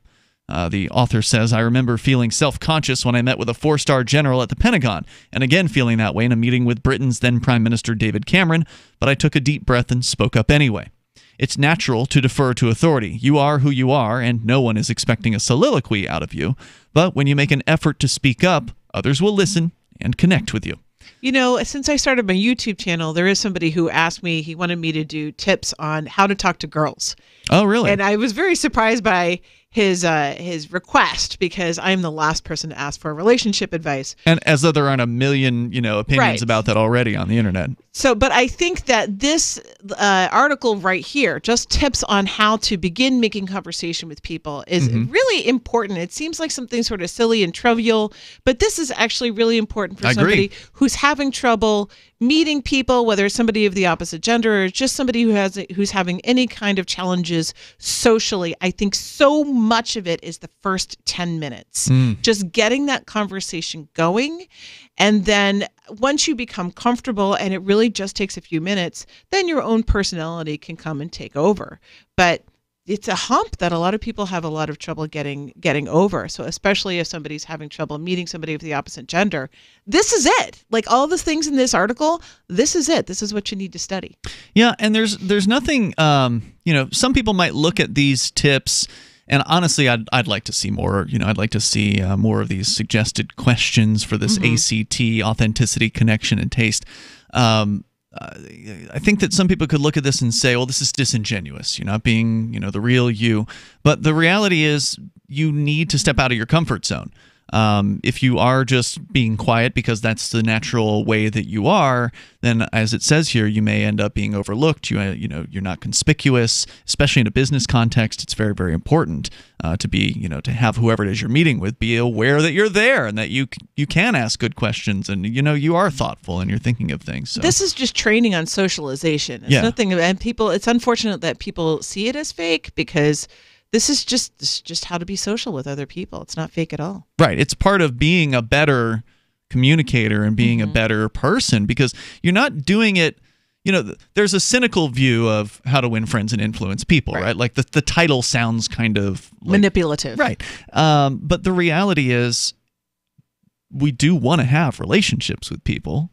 I mean, even antisocial people, even introverted people, still at some level, they want to connect with people, right? They get energy for not being connected all the time. I get that.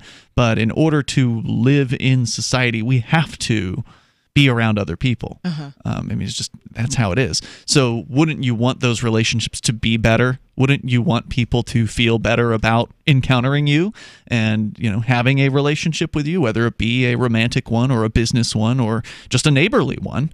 Or whatever. And I'm not saying I'm the best at it, but it is something that is worth practicing. And some of it can be very, very basic. Like they said here in this article, make eye contact with the person you're talking to. And practice is really key here. And one of the things I suggest for people if they're struggling socially is to go to typical situations where you're going to interact with a store clerk or a cashier. And then just make it a goal to make the cashier or the waitress or something smile. Oh, yeah. But you're not allowed to say, hey, I bet you'd look better if you smiled. Like, that's not allowed. No, you can't mention it. It's got to be something genuine like this. And if you make your goal, okay, I'm going to make this person genuinely smile about something in this 2-minute interaction, just keep practicing and keep practicing and keep practicing, and you'll find that you have an easier time interacting with people socially. Yeah, I by no means, like I said, am I a pro at this or anything like that, but I find that one thing that helps with cashiers is to use their name. Because a lot of times, even though the name tag's right there, most customers won't use that person's name. And so there have been times when I'll just, I don't talk much during the interaction. It's just like just saying thank you and then that person's name or whatever. Or asking the person how they're doing, but putting their name in front of it, even though that's the disingenuous question we just said that you shouldn't use. But just using that person's name in whatever the question is or whatever the statement is, thank you or whatever, it'll get their attention. Because they'll be surprised because nobody does it. Right. And then it's like, sometimes it's happened to where they're like, how did you know my name? I've said, I've been the cashier and I'm like, how'd you know my name? They're like, wearing your name tag. Yeah. And that's what leads them to smile, right? Because then they realize, oh, duh, of course. But it's a way for you to, humanize them, right? Like to acknowledge them as an individual, not just, this faceless cashier at mega corporation grocery store or whatever, but the individual who's there doing a job, in many cases a thankless one.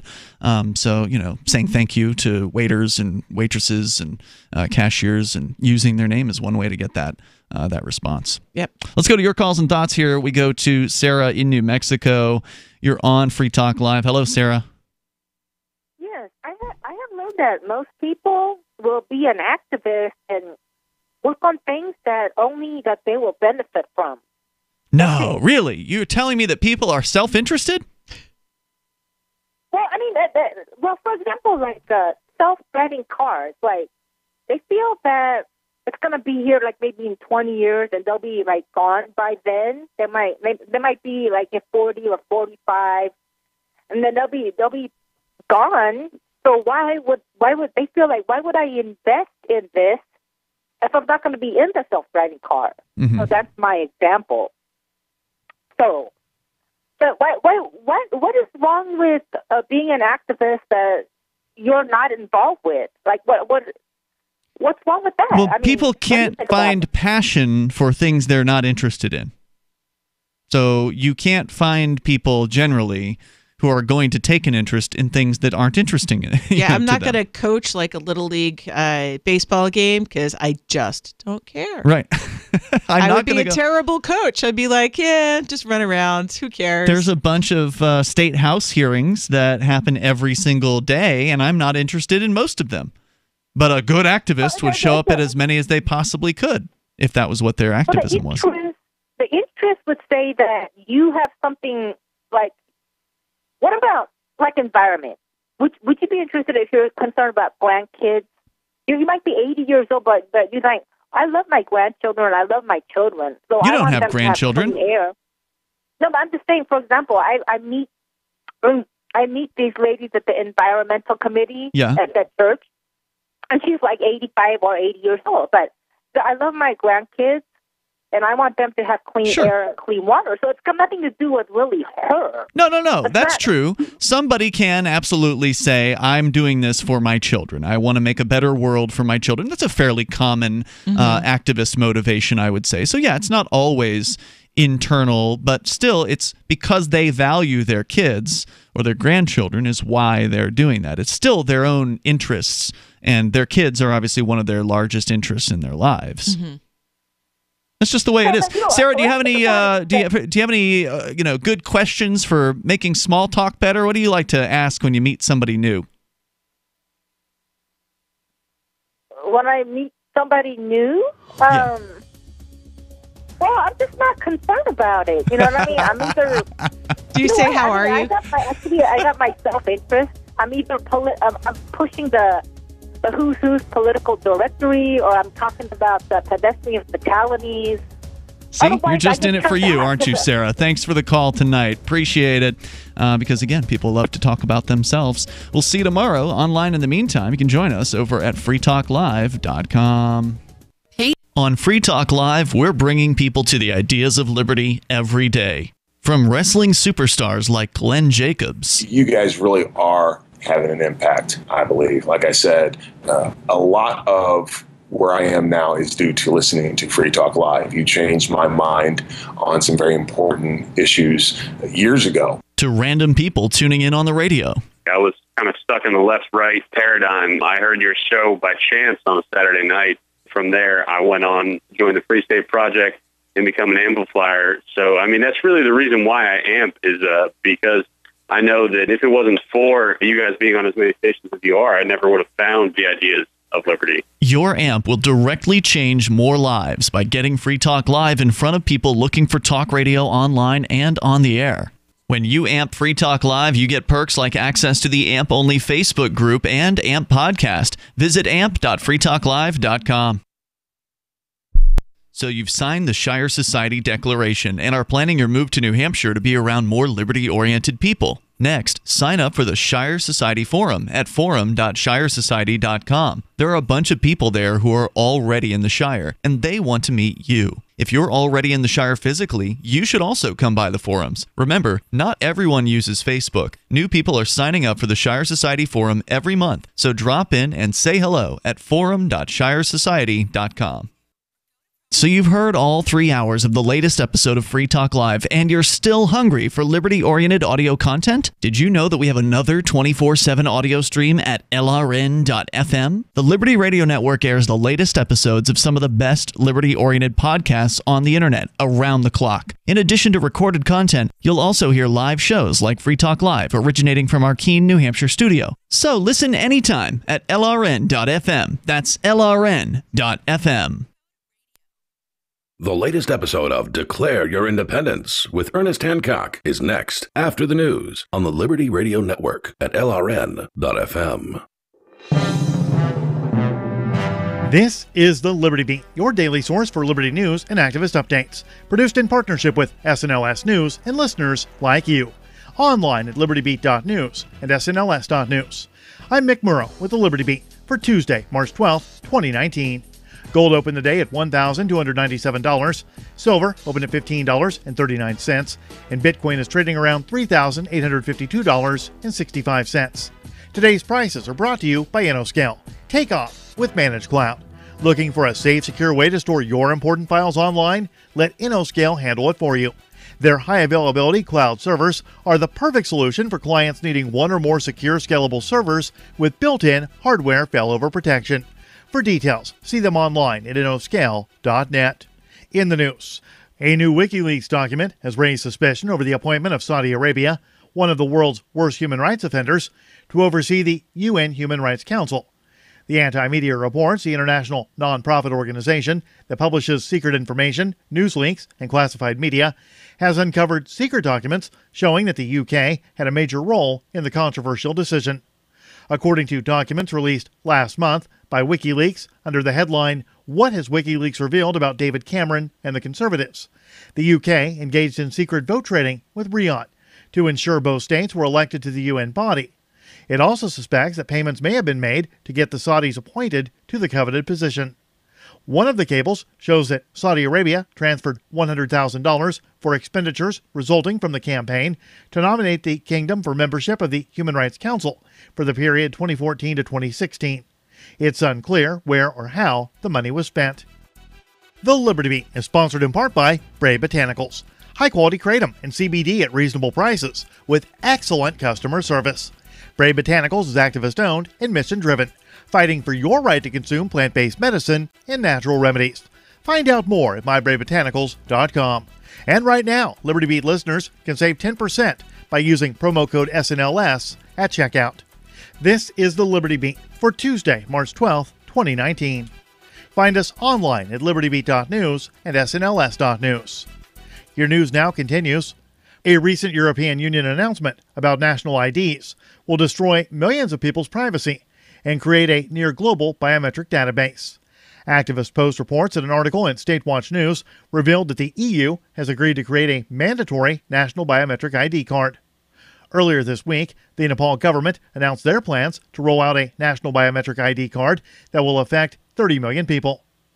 All the EU needs is for 28 ambassadors to say yes. And just like that, 512.6 million citizens will be forced to give up their privacy if they want to travel. The Brussels Times claims that the member countries would have 8 years to comply when the law takes effect.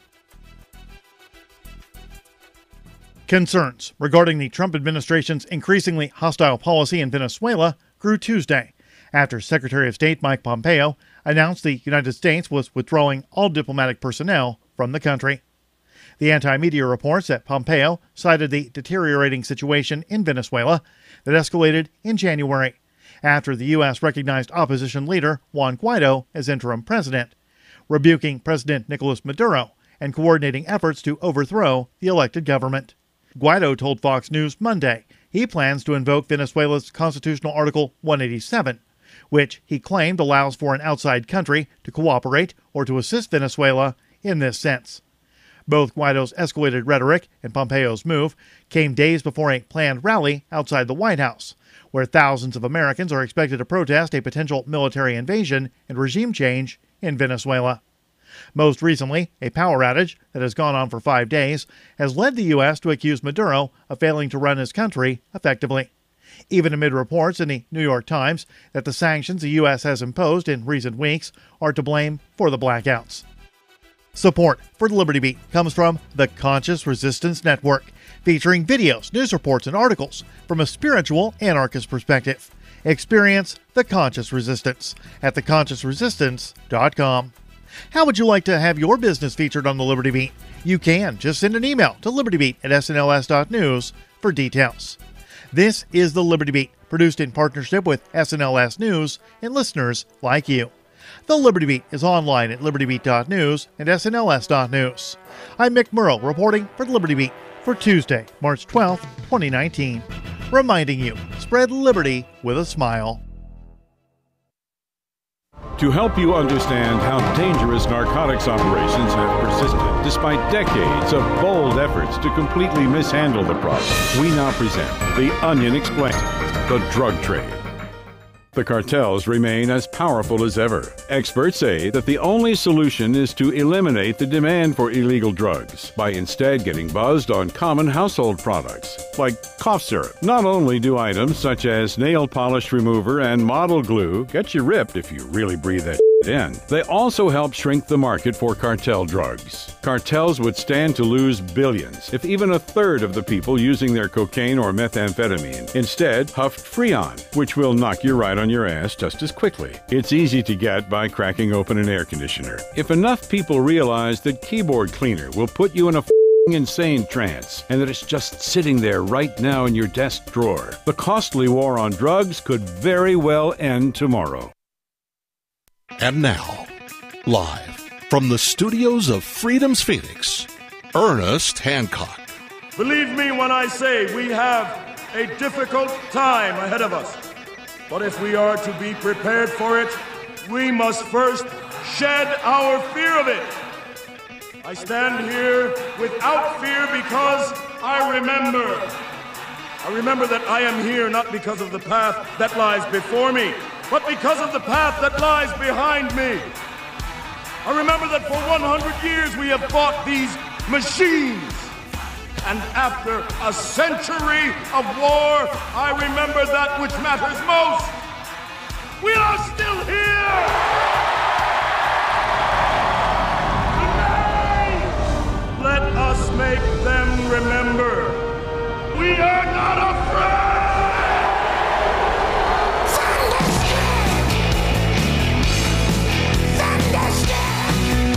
Unafeared, unafeared, unafeared, unafeared, unafeared, unafeared, unafeared. Here and declare your independence of me, Ernest Hancock. Here in Phoenix, Arizona, A from the BEAUtiful studios of Phoenix on the Nest, Phoenix.com. Ooh, that was a good one. We'll drag it out. Okay. It's semi-warm here. Is it really, really, really, really, really cold where you're at? Big chill. Global warming, man. It's gonna freeze you. The weather, I'm leaving Friday to go to Maine, where it's going to be a real chilly, and by the time I get back, man, it's going to be swimming weather. You know, it's already in the 70s and stuff here. I'm just, well, you know, sucks to be y'all. Sucks to be me here for a little bit, but we'll get to go hang out with Derek and Jay Noon and have some fun, get some work done, and be all good, and we'll tell you all about it. Now, the first hour, Donna's still trying to get him on. The gentleman that I had, Bill Maher, I met him at the legal hackathon that was here this last week, or the week before, and a week ago Sunday. And he's one of the final participants that made his presentation. And I'll tell you about it, even if we can't get him on. I want you to know about this. What he was doing was having a virtual reality event. You know, imagine you had a wedding and you had cameras all over. And from the different angles, you could kind of take a place in the event. Depending on the camera angle you wanted, put them on the back of chairs or so. I have no idea. You could, Fred couldn't be here, but here's his avatar. Well, they do that telepresence now with a robot that they put an iPod on the top. It shows your head there. You're like got a Skype or Zoom or something, and you see your face on it, and you're looking at the camera, and the robot kind of turns or moves, or they can put it on a pivot, on a chair, and you're there. You're looking at and talking to and have it in 3D, and you're at the table along with people. Well, what he was doing is he's been doing this, and he's going, these are events that have contractual items in it, like, wedding vows or business meetings or mergers or negotiations or arbitrations, mediation. I mean, on and on and on. And he's going, a legal community was telling me in this virtual reality thing, where are the lawyers in there? I mean, you had multiple camera recording of the event and intent of everybody, and they shook hands on video, and lawyers are for what? What do they do? Well, they better hold it, store it, evaluate it, sign on it, something, blockchain it, whatever. There's so much that's going to replace traditional lawyers and attorneys now with contracts that are, I don't know, both your AI android robots were there and they recorded and they both agreed and, stipulated and did their robot thumbprint on it or something. I mean, so this is what he was advocating there. It was really interesting, and I don't think the attorneys got it, or they didn't see how to monetize it. And a lot of this stuff, I can see they're thinking short term, which, they're businesses, they're not, research guys. They're not there to, change the world. They're there to make money off it. So it's, I'm going, yeah, you need to set aside a little bit, or somebody in your firm, or some, what do you call it? Associate, a lawyer, some plebe that comes onto your firm that is in the, a matter of fact, I had this conversation with Mark. Oh, Mark will be on Friday. He's going, is it Friday? Friday. Yeah, Mark Victor in the second hour on Friday. Yeah, this Glendale police thing is blown up in out of all proportions, man. It's, the FBI kind of stuff. So we'll talk about some general stuff, but we'll get in on that because I know Mark will want to. So we'll have fun with that. And then, Mark and I were going to Hawaii in May sometime, I think, and for his wedding, and we'll have a lot of fun with that. And I've never been. So finally at 57, I get to go. No, I'll be 58 then. 58 years old, I finally make it to Hawaii. Well, I need a walker. Not when I'm scuba diving. Ha ha.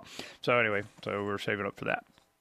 So we have Mark will be on, talking about that. But, I talked to Mark before about this stuff and blockchain and so on, and they kind of got into it. But they go in, once they go, it's like what everybody, once it's the buzz everywhere, they just jump in and they can get themselves in trouble. They really don't understand where the pitfalls are, and that's a whole nother issue. But I was really adamant about, I go, Mark, I'm telling you, when you go to hire again, when you're adding on associates, when you're looking for that smart kid from, you put in your little database, LinkedIn inquiry, whatever the heck you guys use, and you go, who the hell knows blockchain?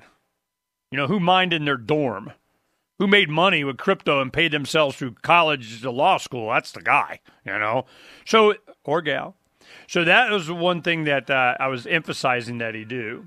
So I really encourage that. We'll see where he's at on that. But these attorneys at this thing at the ASU Law Library, Sandra Day O'Connor Law Library, I don't think they got it. They're like, oh, how do we monetize this? And a lot of that, the IPFS guy was there too, how you store data for your clients. And my concern was, if you didn't offer these kind of, or at least know about them or direct your client, you don't have clients anymore. It's these old brokers, these old accountants, these old firms that you get in. They just, like, imagine you're building, the guy, you like him, you have him over, for holidays or something like that, and he's your architect. And you do a lot of building. You're on your, your own fifth home. And you got to working on a bunch of other commercial stuff for you, and yada yada yada, and he doesn't know anything about new materials or techniques or CAD, you just kind of got to go next if they're not keeping upgraded. On my way back from an event in back east, I was on a plane, and I think it was a PorcFest thing or something, but it was right when we first decided, we're doing the precariat design, and he was an architect, a young guy. He couldn't have been even 30, I don't think. And he was coming to Scottsdale here to go to a seminar for architects on new tech. In fact, that was why he was hired by an older firm. I think it was out of Boston. And he goes, and he had a nice portfolio of him using newbie stuff, and he's making a big deal out of that. And they hired him, and he said owners of the firm were like, God, 70 or something. They were really up there, and they knew they needed some young blood. Got to get all the new material, all the new stuff. So that's what they were working on. So I was, I was really interested in what a good idea that he had. We'll come to it. Well, a good idea that he had was that he wanted to give this opportunity to students because, they're always looking to build their portfolio as architects, structural engineers, mechanical engineers, that kind of stuff. They're always doing that coming out of college and so on to get a job. And he goes, that's what I did. And he goes, this has been a great project. So he's going to do that. Well, it looks like Donna got hold of Build. We're going to go ahead and get on, and that's a good prep for it, and then so you kind of understand what we're doing. Virtual reality and the legal world, how they're going to deal with that. We'll be right back. Bill Maher in just a little bit.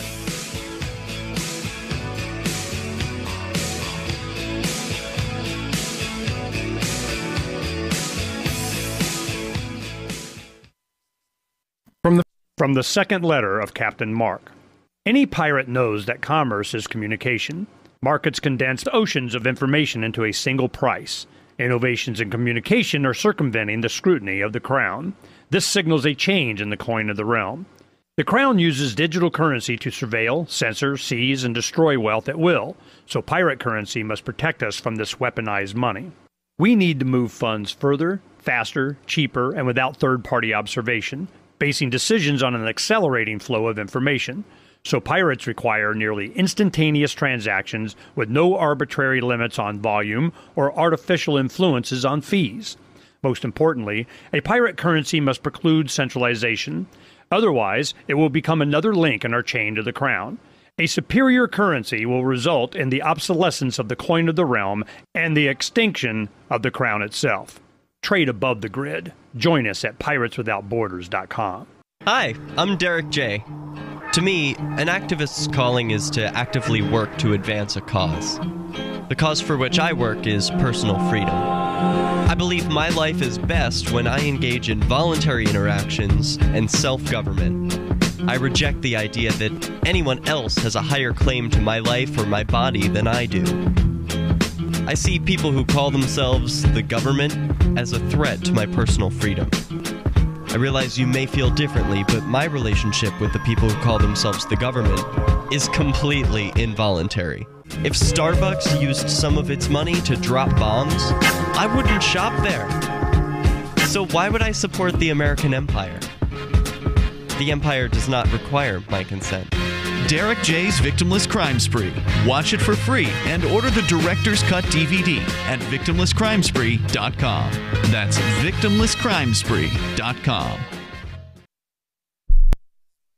When you hear the word lobbyist, you probably think about greedy corporations, but not all lobbyists are the same. Some are fighting for the freedoms you hold dear. Liberty Lobby LLC is doing just that in New Hampshire, working hard to represent you, not some special interest group. You can help by going to libertylobby.info, where your contribution will give us the tools we need to ensure that your voice is heard. Visit libertylobby.info today to find out more.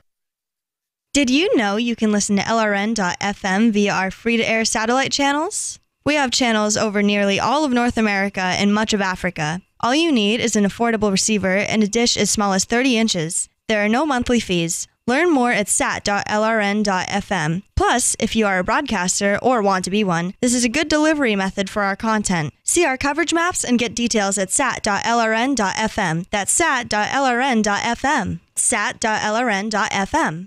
On Free Talk Live, we're bringing people to the ideas of liberty every day. From wrestling superstars like Glenn Jacobs. You guys really are having an impact, I believe. Like I said, a lot of where I am now is due to listening to Free Talk Live. You changed my mind on some very important issues years ago. To random people tuning in on the radio. I was kind of stuck in the left-right paradigm. I heard your show by chance on a Saturday night. From there, I went on, joined the Free State Project, and become an amplifier. So, I mean, that's really the reason why I amp is because I know that if it wasn't for you guys being on as many stations as you are, I never would have found the ideas of liberty. Your amp will directly change more lives by getting Free Talk Live in front of people looking for talk radio online and on the air. When you amp Free Talk Live, you get perks like access to the AMP-only Facebook group and AMP podcast. Visit amp.freetalklive.com. Now you can follow LRN.FM on the decentralized Mastodon social media platform at toot.lrn.fm, toot.lrn.fm.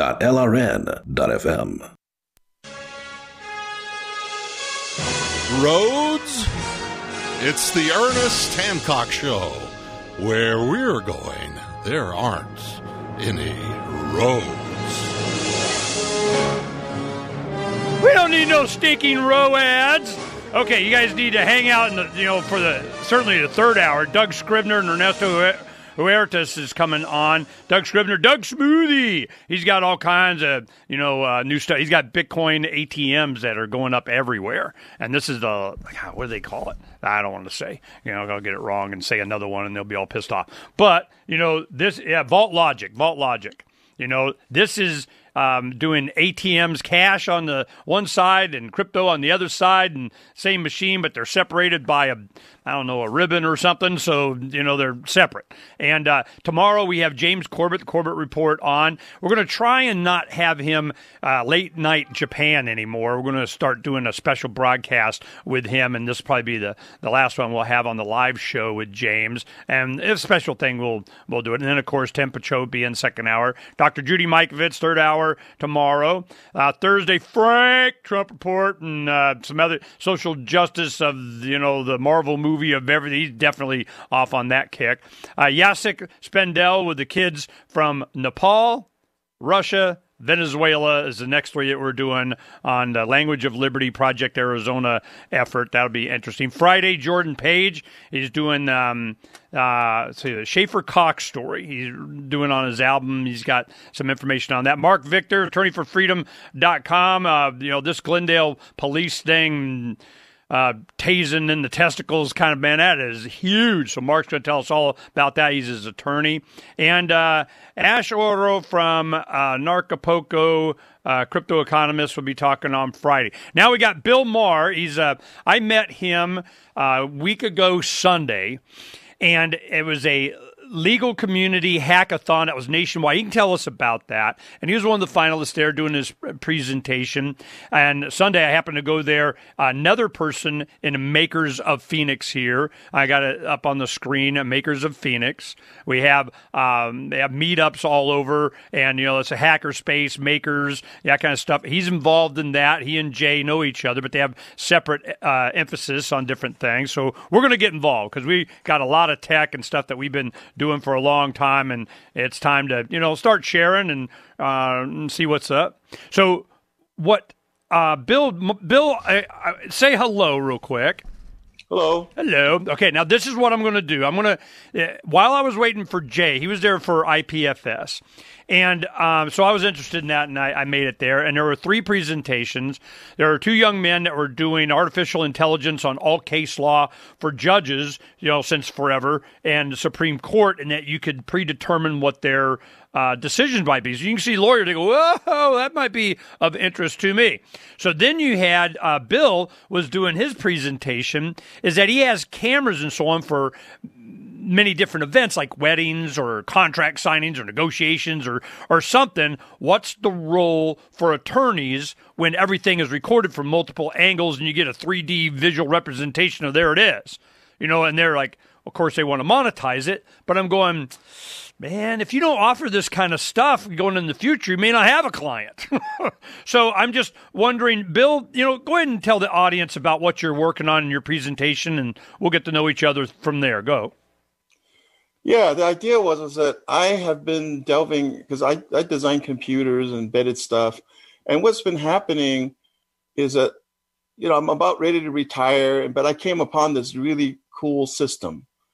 The idea is that this is virtual reality. Yeah, okay, great. Nobody cares about that anymore. But what is the deal here, right? Well, people get together with these social VR systems, and they talk back and forth like with Second Life or whatever. This is the same as society getting set up again, because there are no rules, right? We're not legislating. We can't control this stuff. What can we do? Let's put lawyers in there. How can we do it? So they just gave up. So what is happening was that I started noticing that first there was, some type of religion as far as, okay, how are you supposed to talk to each other? Then there was a bank. Then there was accounting, all of this stuff. Well, that's the same thing that happened with the society. So I said, well, sooner or later, people are going to start to realize you're going to need some legal framework. Can you do some kind of, because we can trade coins right now. We can send each other money through crypto, but we can't really agree on anything. So if you look down the normal Main Street, what do you see? You see a bank, you see, firefighters, you see cops, you see this and that, but it's all derived from what you agree is happening. So how do you make these agreements? There is no lawyer, in the crypto universe. So then I started wondering, okay, how do you go about doing that? Because people can agree the worth of a coin. They also have to agree to how to go about making conduct, how things are going to work, whether you're going to do something for somebody. Well, there's ways of doing that. And I felt that there was a system, at least technically, we were able to do that. And what I was trying to start was this idea of, okay, this is the legal framework we're going to use worldwide. But I'm not quite sure I got through as far as explaining why it's important that, you set up some type of mechanism for doing agreements in the virtual system. Well, what kind of idea did you have? Because I could see, for me, we've been thinking about this for a long time. And, we're hardcore anarchist, libertarian, futurist, crypto technology is going to free everything, decentralization down to the individual kind of people. So I kind of, see this is where it's going. But the attorney's sitting there. Tell me about this event. I don't know enough about the event. This nationwide, worldwide legal community hackathon thing. Tell me about that. What was it that I happened upon? Oh, okay. The event where you met. Oh, okay, there was a hack. It was called the Global Legal Hackathon, and the way I think it was that there was a bunch of, I guess, lawyers, I would suppose, or law schools or whatever, all around the world. They would get together under an umbrella, and then each local venue would have their contest. They would pick a winner, and then they would go on, I guess, online and do the same thing over again, and sort of like a bracket, I suppose. And then eventually there'll be some kind of winner, and then I guess they go off with some prize that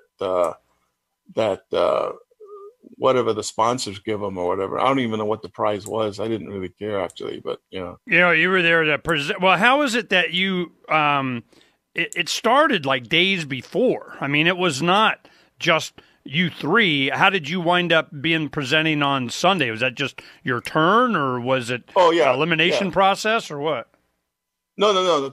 It was a 2-day. Well, it was a 3-day thing. That's just a typical hackathon set up. What they do is they get together Friday night, go over a theme, figure out what they're going to do, team up, and then you go off, and then work all night and Saturday night or whatever.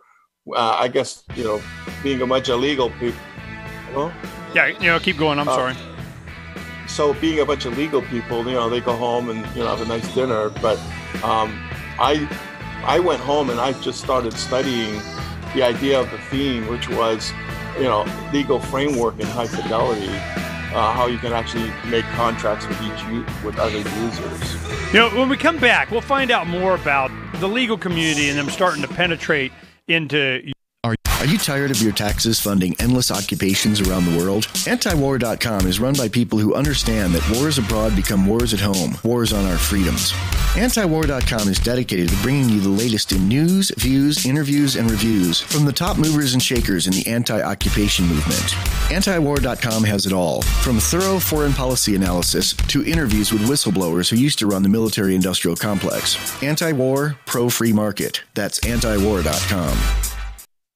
Now that you've found the Liberty Radio Network at LRN.FM, you may want to help expose others to our great programs. To assist you in doing so, you'll find resources at promote.lrn.fm, including details on how to get a free bumper sticker, quarter-page flyers you can print out and distribute, banners for your website, as well as files that will allow you to make your own custom banners and graphics. Visit promote.lrn.fm and help bring new listeners to the Liberty Radio Network. That's promote.lrn.fm.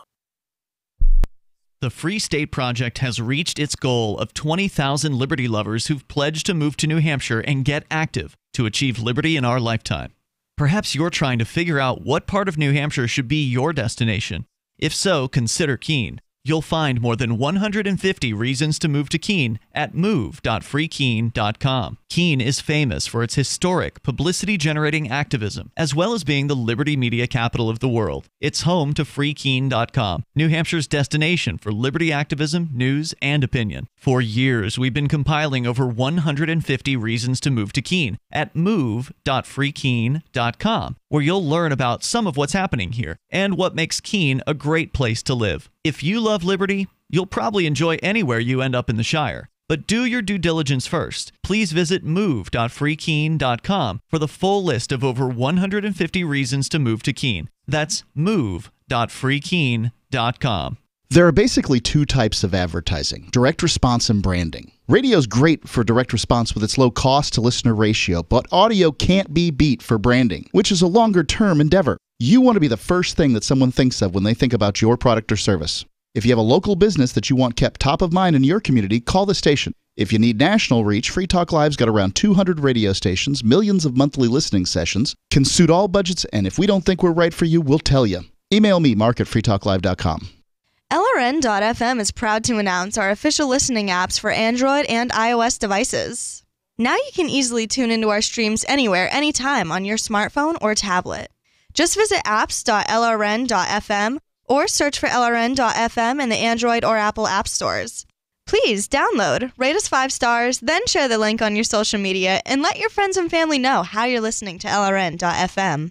Download it now, free at apps.lrn.fm. This is Michael Dean from the Freedom Fiends. I've run websites since 1996 and have used over a dozen web hosts in that time. AgristHosting.com is the only one that hasn't broken my heart. Agrist Hosting's uptime and service is stellar, and their DDoS mitigation is the best I've seen. That's important because if you tell the truth in this world, you'll ruffle feathers. And some people will try dirty tricks to silence your voice. No matter what the haters hit us with, Agrist Hosting keeps our websites online. If you have a mission-critical commercial presence or a world-changing activism site, you cannot tolerate any skullduggery. So go with agristhosting.com. Have a WordPress or blog site, but you're not satisfied with performance or uptime? Or just want raw hosting? Want to pay with Bitcoin? Agrist Hosting specializes in high-performance hosting with personalized service. Go to agristhosting.com and click on the button that says Get Hosted. That's agristhosting.com.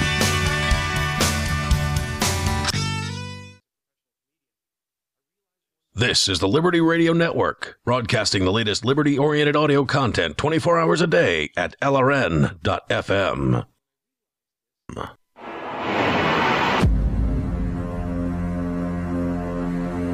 It's time for Declare Your Independence with Ernest Hancock. To be a part of the show, call 602-264-2800. Welcome back. You got to know the lingo, man. Got to know the word. There was a guy we had on. He had made a big deal out of a school teaching kids to solder at his makerspace in San Francisco. And he started, how he claim to fame was he made the TV be gone. It was just a keybob that just turned off all televisions. He got sick of televisions being on wherever he went. Go to McDonald's or the mall or to the store. He just push a button, they all go off. So we had him on. He's talking about teaching kids to solder. He goes, they can't do anything. They don't even know how to solder. You know, it's like you say Phillips screwdriver or what? I mean, you know, so it was, you know, real basic rudimentary kind of things. And I'm asking him going, look, I keep hearing about all these spaces and places where people are making things and so on, but I can't find them. I don't know what the hell to look for. He goes, hackerspace. You just know the word hackerspace or makerspace now. If you say hackerspace and you put it in a search engine for your community, you go Phoenix hackerspace, boom! They blow up all over the place. They're everywhere. And but you got to know the right word. Is that the word, Bill? Is that what I need to know to be able to, you know, find you guys?